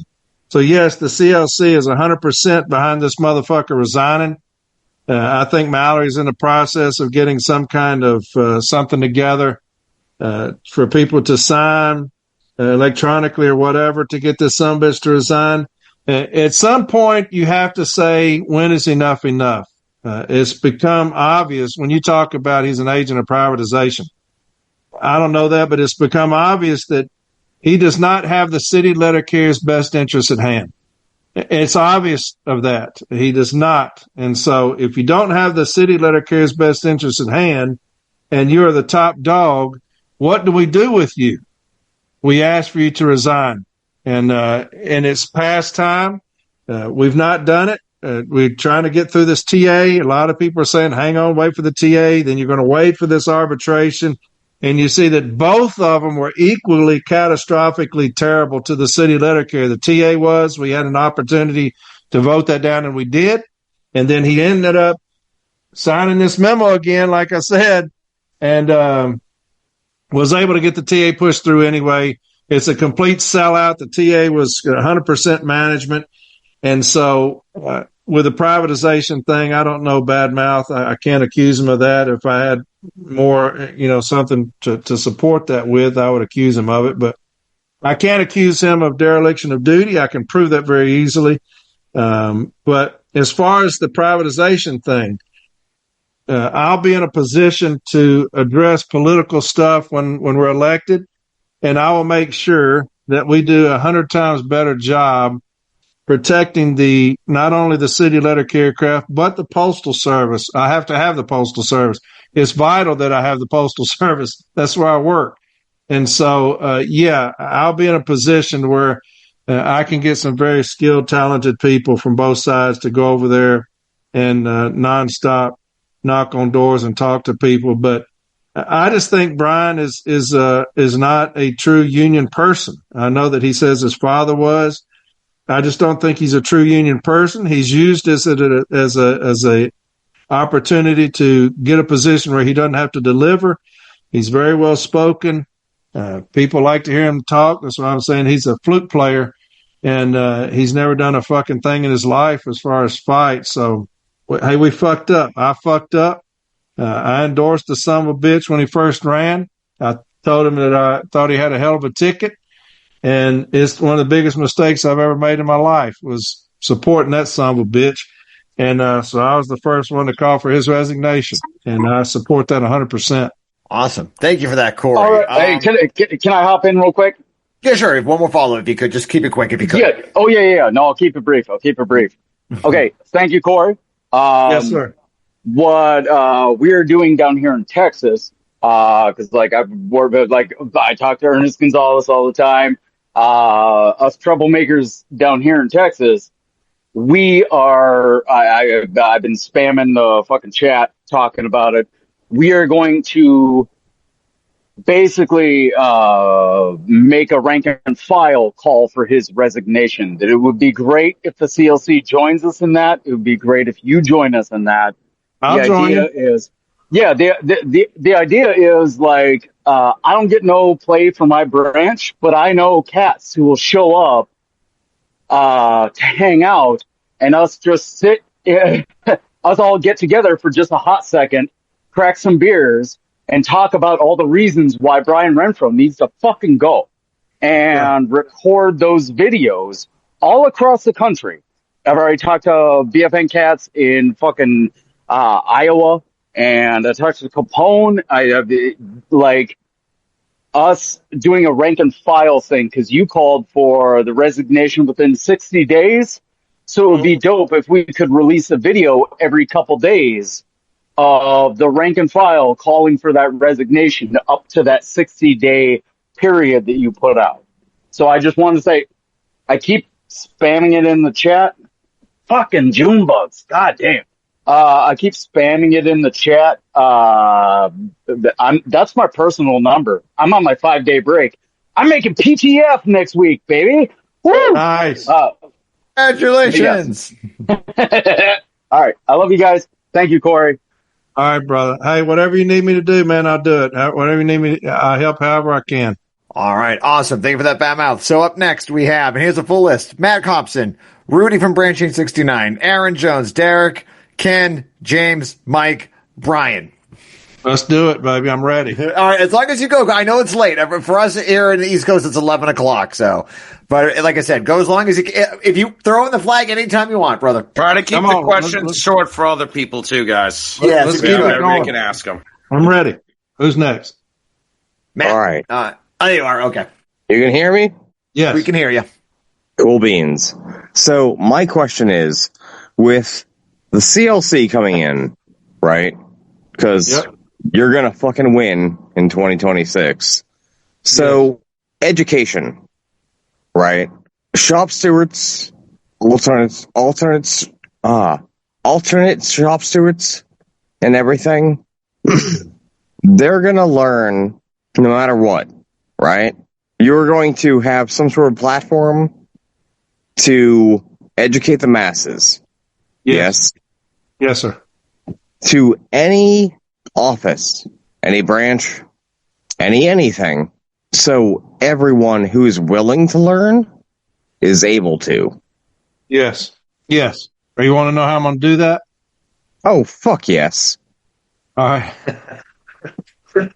What is that you have on right there? Is that devil's horns you got on your head? Oh, fuck yeah. I can't see myself right now. I am very not good with Zoom. Amazing. Not only are we a podcast, we're also a show. You know, we entertain factor and everything. We brought the whole thing to you, Corey. Rap music, devil horns, bad mouth. It's everything. We're covering all tonight, baby. The city letter carrier craft is the greatest thing in history, right? Aren't we the best? Yeah, I love the fun. You go from bad mouth to a dude wearing devil's horns. I mean, I love my people, man. I love the shit out of the city letter carrier, son. I mean, this is what it's all about. And my man sound like he's fucked up. Is he drunk? Well, I was trying to keep up with you based on how much you swear. You don't ever do that. No, I have learned my lesson, and I will never do this again. Matt, no. What? I love you, brother. Here's what we're going to do, and I talked a little bit about this earlier. and not just shop stewards. I want the city letter carrier craft educated. I think that the workroom floor needs to be educated, and we will give everybody an opportunity to learn. We will not gatekeep education with the CLC. James Henry wants everybody educated. I want everybody educated, and that's exactly what we're going to do. I said earlier that we've already got people in place. They will come out later, but we'll have mentorships where those shop stewards that are new will have a mentor and can help them. That will happen. We'll have portals that people can go to that they can educate themselves. They can learn. I've always said, if you want to be an expert, you can be an expert. That completely depends on you. The amount of time that you put into it. I remember when I first started out, if people have listened to me for any period of time, I didn't have all the access to things that people had. I remember Lou Drafts was my business agent at the time, and he would send me boxes and boxes. I'm talking about big ass paper boxes and filled with B team decisions, where I could look at issue statements and things like that. And I wanted to make sure that I protected my people when I took on being a shop steward. I wanted to be the best that's ever done it. And so I fully understand education. I fully understand that you'll be as smart as you want to be. So we'll give you the opportunity to be experts. So we'll have portals that you can go into, look up things, from basic shit all the way up to the top. We'll have Zooms. I'll make sure of that, where people can ask questions, if people have issues. And we may have several different people do Zooms that are experts at the grievance procedure. And people can call in if they have problems and can get some real-time guidance. In-person training, I'm going to call those individuals travelers, because they're going to go from place to place. You've got RGAs now, but there's only one per region. And so we need travelers. We need people to say, hey, here's a station, 80 miles away from the closest branch. It's one shop steward, got two carriers down there. They're overwhelmed. And we'll be able to send somebody in to educate that steward. And that position will be a traveler position. And we just made that shit up, but that's going to happen. We'll have WebExes for people, and I'm talking about carriers and stewards and Formula A's, so that people can understand what's going on in real time, just like these metrics, the hour office time, where they can educate themselves on that, ask questions about that. You have this hour office time, the stationary events, things that are going on real time where people can get on there. We'll have those hot topics for them. I think that every business agent should be doing that right now, but they don't. I don't know why. They're the ultimate gatekeepers. To me, the business agent should be the ultimate badass. They should be educating their people. And I'm not just talking about the stewards. They should be educating the workroom floor, the city letter carrier. And then we'll have the white papers. And to me, that's critical. I've learned more from those, especially on dispatch of value, window of operation, things like white papers that you can have, get in hand. You can print those out, and it tells you the history of things, like the dispatch of value, the history of that, decisions for and against, and issue statements, what you're going to need, stuff like that. We'll have those available. But yeah, education is there's two things that are the most important to me. Toxic working environment, because that affects your house, and I'm not going to have it. I will not tolerate it. And education. An educated workforce is the most devastating thing we can have. So, all right, awesome. Thank you for that, Corey. All right, up next we have Rudy from Branch 869, Puerto Rico. Hi, I'm Rudy. My real name is Rodolfo Concepcion, but Rudy for it's better in English. I have like one suggestion and two questions. Yes, sir. My first suggestion was about Karef, right? I think that I was with you. I am with you about his betrayal. I think it's more like a betrayal of his word, right? And he has to put out to everyone like, hey, why do you quit the CLC? That's the main reason that everybody wants, because you were with the CLC, why you left. And because we cannot split the votes. nobody wants to split the votes. That's the main. Everybody don't want to split the votes against Renfro because we are afraid, that he could win. Now, the other question will be about the resignation of Renfro, right? That right now people are quitting union dues because of his lack of leadership, right? I sent you a message by messenger that I wanted to do a letter for him for his resignation about that, right? But now more people are quitting. Now I see on Facebook that everybody wants to quit the dues right now, right? So that's something that we should bring to the council and and explain that. And other thing that I'm afraid of is Pony Boy Warner, right? I think that he was with him. So I think the Chargers should be also with him because he was all the way with it on the TA. He was saying that the TA was the best, and we have videos of him explaining that it was that we have to vote yes for the tentative agreement. I think we should have those both resignation, not only Renfro, also Barnes, because if not, we're gonna have Warner as president, tentative president. But I think that's one. And the other thing that I want to state is that some people are like a little bit afraid of James Henry, right? I trust that now, in fact, because many of my coworkers know how James Henry is, so I trust that he's in good faith, the best candidate. But many people doubt it right now because he's right now on the administration, like Ernest said. He's right now on the administration, and he did make the first charges of him that we saw in Boston, right? But after that, he haven't promoted how we can fight against Renfro and his dictatorship right now. Those are my three questions, about it. Yeah. Right. And I appreciate you giving me that short version of your name. Give me that full name again. Rodolfo Concepcion. Yes. Thank you. It's very Rudy. The way I fuck names up, brother, thank God you gave me some Rudy. I can do that much easier. But yes, I believe Cariff, and again, I love the guy. I think I know, and he's doing good, but why do you betray? Why he betray you? That's something that he got to put out and not try to evade it, because the primary, like you said, is we don't need a primary between you two. The primary we need is Renfro and the other representative, and we cannot have three presidents. Sorry, I'm muted. Yeah, that's fine. But I think Cariff wanted to be president.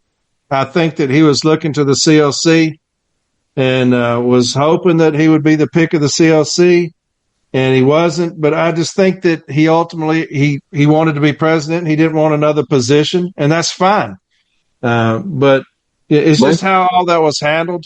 It was very unprofessional how he handled all that. And so I think that he wanted to be president when he got voted down as the CLC, instead of just going and saying, "Hey, I appreciate it. Love you guys. I'm going to run." He started trashing the CLC. We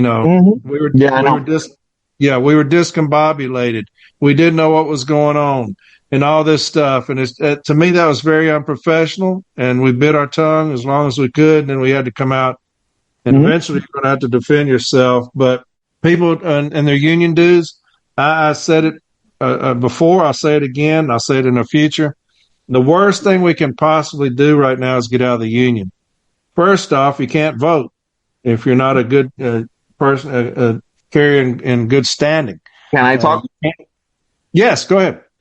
The reason is that many people see it hey, the only way that I could affect the top level national union is by quitting the union dues, but that's the ones that affect are the smaller branches.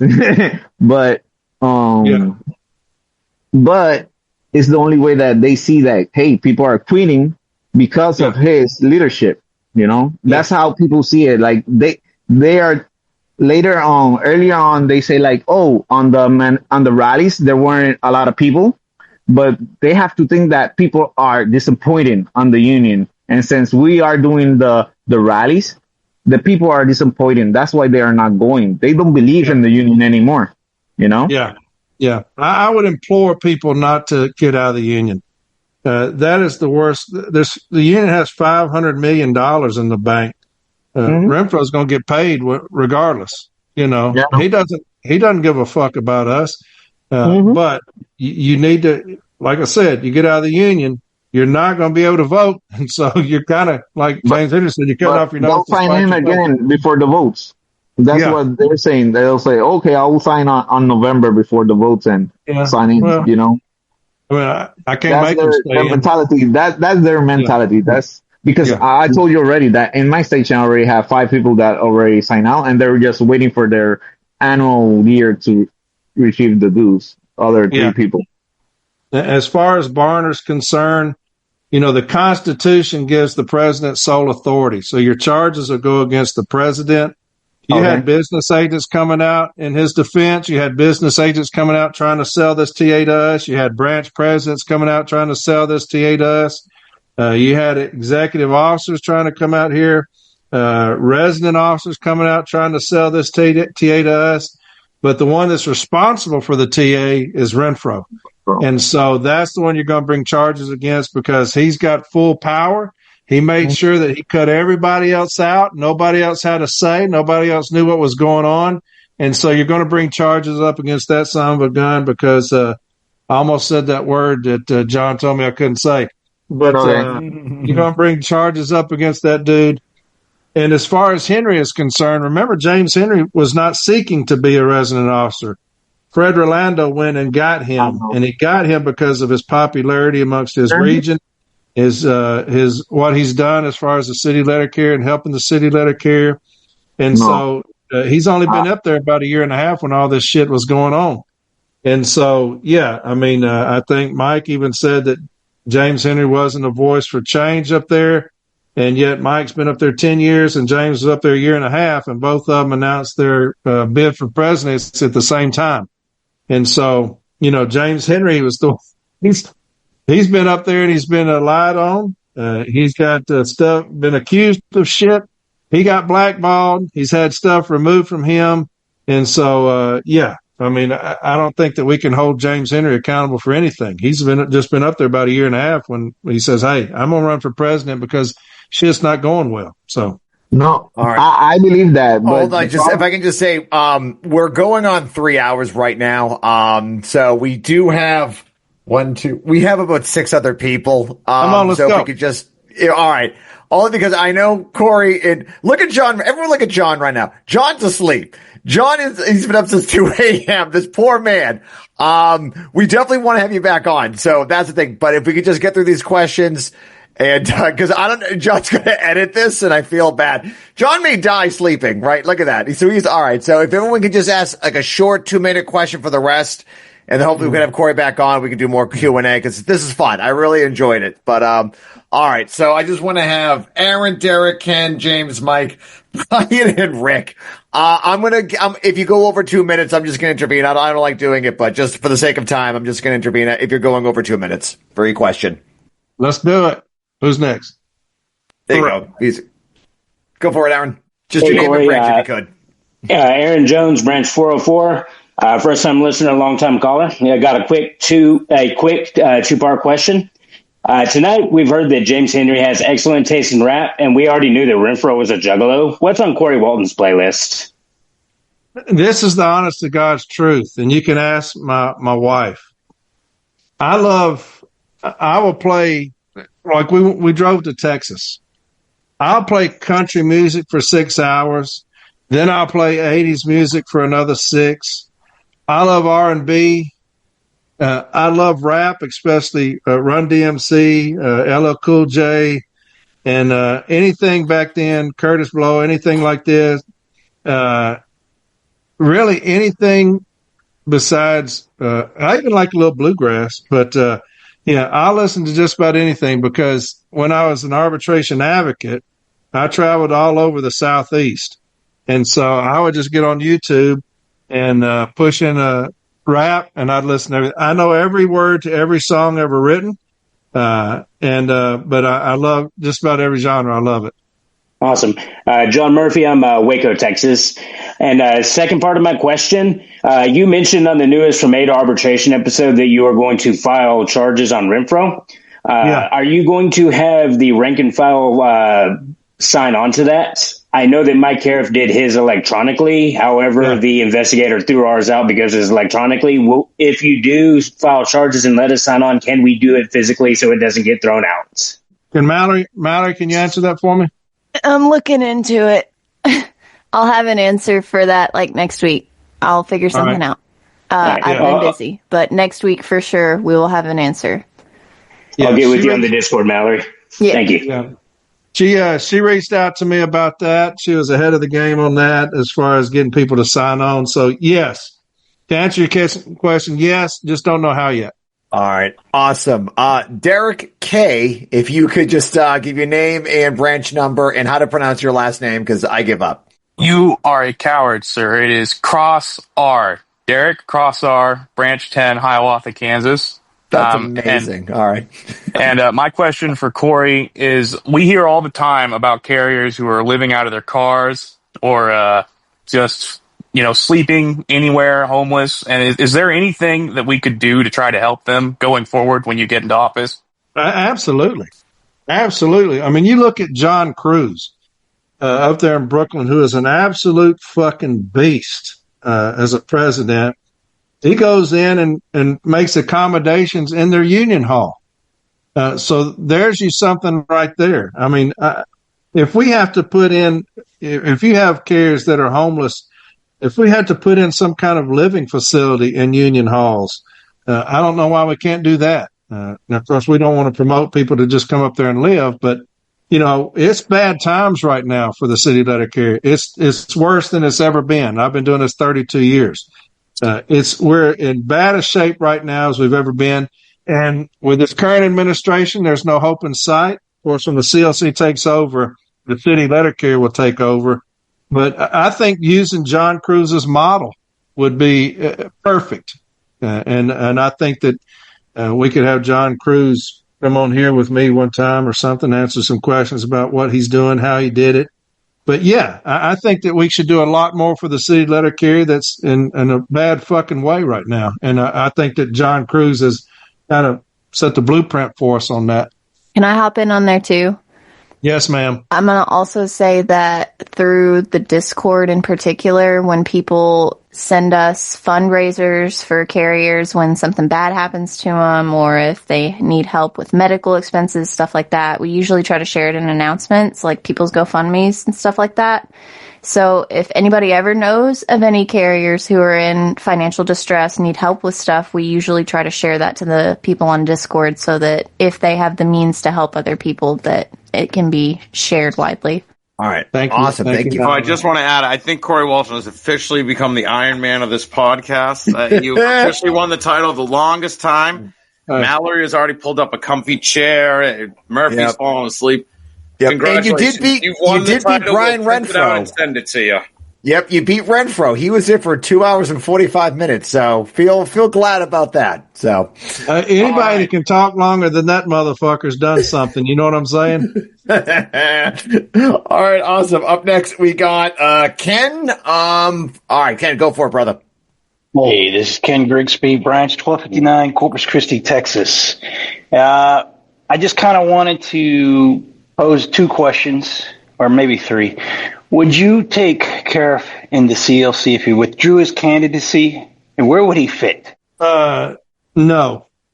And I think that at some point, I think that he would have been welcome. I know that the people in the CLC were fighting like hell for him to come in and, to come back. I spoke to him religiously about, hey, just get with James, man. Just get with James and work something out.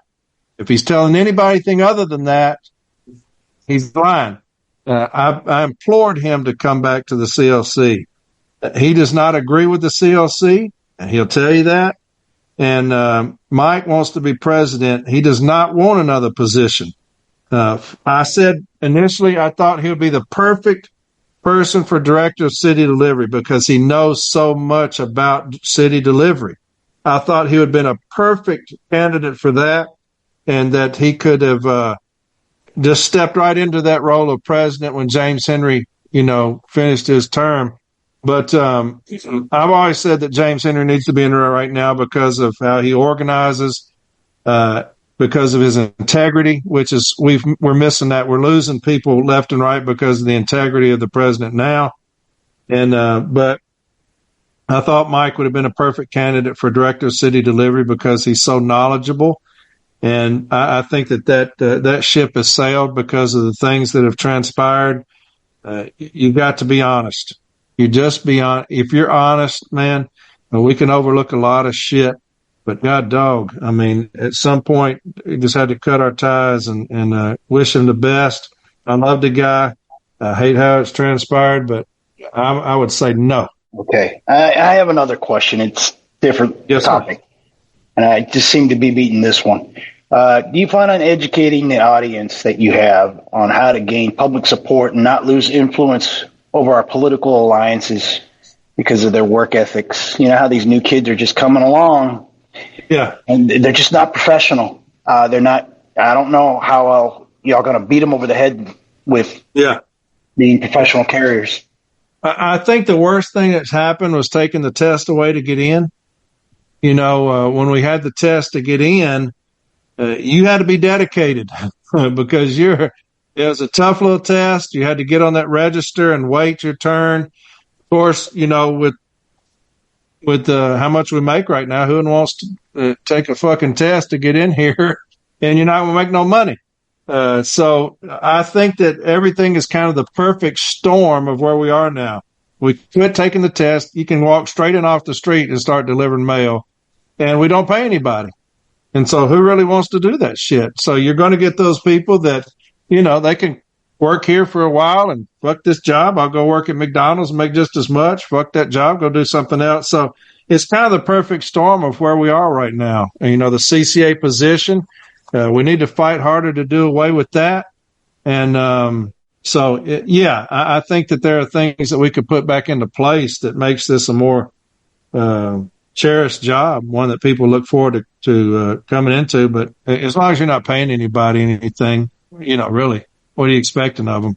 I mean, good work ethic is good work ethic, but it's a tough sell right now. Hey, I want you to teach them. Yeah, I'll try. I'll do what I can. Thank you. I love you, brother. Love you, my man. I appreciate you. All right. Awesome. So after this, we got somebody asked a question about Dr. Collin. And I think he's the biggest piece of shit that's ever happened to the Postal Service. He's, if you don't know Dr. Collin, he's the one who comes out with these metrics. He's the one that came out with all that stuff. He was in the Eastern area, and he's a management person. But he's the one that's coming out and abusing us with these metrics on the hour office time, the stationary events. That's his thing. And so somebody had asked about him. Can't stand the guy. And he's the one I called Dr. Seuss. And but I don't like him at all. So go ahead. Next question. Sorry about that. All right. No, that's good. Anytime you get a shit on that guy, that's great. All right. James, Brian, and Rick, and then we are done for the night. Let's go. Hey, can you hear me? Yes, sir. All right. James Alfano from Branch 693 out of New York. I just got a quick question. I understand that we have a need to fight and always fight, whether it be arbitration, whatever the case may be. Do you think that could eventually either hurt our position or make us a stronger position and when we fight going forward? Help me out, brother. Fight what? What are you talking about? Just in general? Just in general, whether it be, like I said, through contractual arbitration, through anything in general.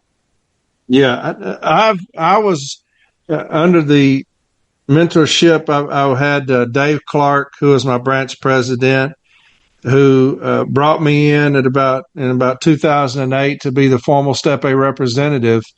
And that was the mindset then, and that was the mindset that I carried with me. Remember, that's when the district managers called me the boogeyman.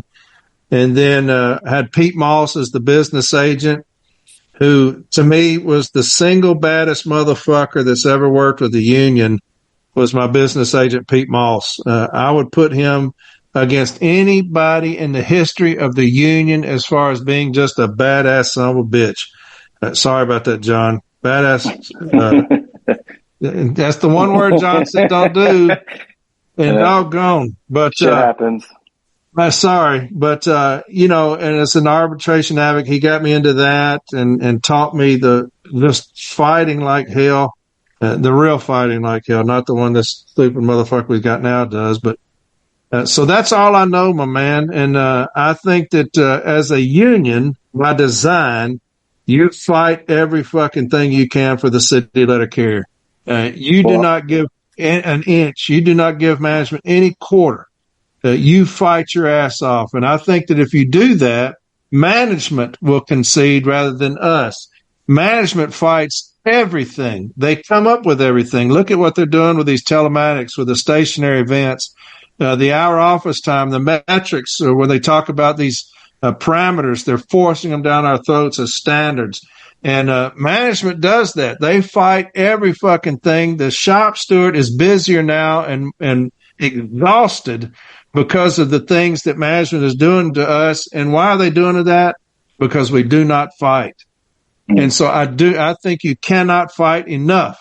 And I think we are, when the CLC gets in there, I think you'll see us fighting every single thing. You have got to get these motherfuckers off of us, and you do that by meeting them in the street head to fuck on. And you got to fight. Yes, sir. And so, yeah, I don't say back up for a fucking thing. And as soon as we're in there, these motherfuckers are going to know that the alphas are back in this motherfucker, and we're going to fight. Every fucking thing we can fight, we're going to fight these motherfuckers. Yeah. Thank you. Yes, sir. Awesome. Well, that's a clip right there. I love that line. All right. Up next, we got Mike and then Brian and Rick. I'm sorry. Brian's next. I'm sorry. Hey, guys. Brian from Branch 12, Central Mass. A couple quick questions for you, Corey. Is there any update on Mr. Noble's court case to rerun the election? And do you think he could get a rerun? And do you think he could win the rerun? I have not. He has not reached out to me. He usually reaches out to me quite often. I've not heard anything. I have no updates on that. I think it would be a very interesting vote this time around with the members. I think it'd be very interesting. I know people, a lot of people saying it doesn't matter. They're going to vote for Renfro just because it's Noble. I know Kara said he would vote for Renfro again. Others that I respect said that they would vote for Renfro again. And I would not. I would not vote for that motherfucker if he was running against my great-grandmother, and she's been dead for about 30 years. And so I wouldn't vote for that son of a bitch. Dadgummit, John, I'm sorry. But here's my thing. Now, I told a story a long time ago in one of my episodes when I was talking about the dealing with the beast of intoxication. And I said that in arbitration, I always talk about the rattlesnake and, how you deal with the rattlesnake. You bring the rattlesnake home and you feed it and you take care of it and you give it a great environment. And you're like, man, I really love my rattlesnake. I hope he loves me too. And you reach down there and try to pet it and it bites the shit out of you and kills you. But here's the thing about Renfro. Is that Renfro is that snake. And you reach down there the first time, that's the first time we voted, and you reach down there to pet him and he bit you. And you go to the emergency room, you damn near die, and you come back home. Are you going to reach down there and pet that son of a bitch again? Do you think that it's learned? Or are you going to say, man, maybe he'll have remorse on me? Maybe this snake realizes what he did to me and he won't do it again. And you reach down there to pet it again. That's how much sense it makes voting for Renfro again. He's shown you what he's about. He's shown you who he is. He's a piece of shit. He does not have our best interest at heart. Why in the fuck would I reach down there and try to pet that motherfucker again? That's Renfro. He's that snake. He's shown me what he's about. I'll take my chances with Noble. I gave Renfro my support the first time, and he has made me pay for that. I mean, I rue the day I voted for that son of a bitch. We didn't know, a lot of stuff was held from us. And once he got in there, we realized he is not a leader. He is not presidential. He does not have our best interests at hand. And so, yeah, I will not reach down there and pet that rattlesnake again. I guarantee you that. All right, awesome. Thank you for that, Corey. And finally, our last question of the night would be for Rick. Does Rick win anything for waiting this long with a question? No, I'll donate it to the CLC. Come on, I like that. Hey, all right. Hey, Rick McLaughlin, branch president, 323 in Logansport, Indiana. Question for you, Corey. It's the same one I'm going to have for Brother James when he's here next month. And Paul and Ernest touched on it a little bit too earlier. When we start beginning to look at resolutions and amendments for the next convention to be brought forward, I think that or at least I would hope that the CLC and others might plan a little early for getting a template started, or at least some type of an educational Zoom meeting to help write these resolutions properly. But not only that, is to forewarn the membership doing it about the parliamentary tricks and goings on the convention floor. Because when they step on that floor, step in front of that mic for the first time, and everything starts spinning around and going a little bit too fast, and then somebody jumps up and calls for the question before we even got to any teller votes or anything like that. Kind of like what happened to Tyler Vassar when they had all those supporting branches that went for those resolutions last convention, and they all got tossed out by one vote to lump them all together and just leave one branch as the only resolution to be heard. So yeah, I just thought if the CLC would plan ahead of time, maybe we can get folks trained up a little bit more than they were for last convention. Yes, that's a fantastic point. A fantastic point, because like you say, when you're up there at that mic, shit goes 1,000 miles an hour. Yeah. And, you're talking and you can hear yourself talk. It kind of knocks you off balance a little bit. And they will run up there to call for the question.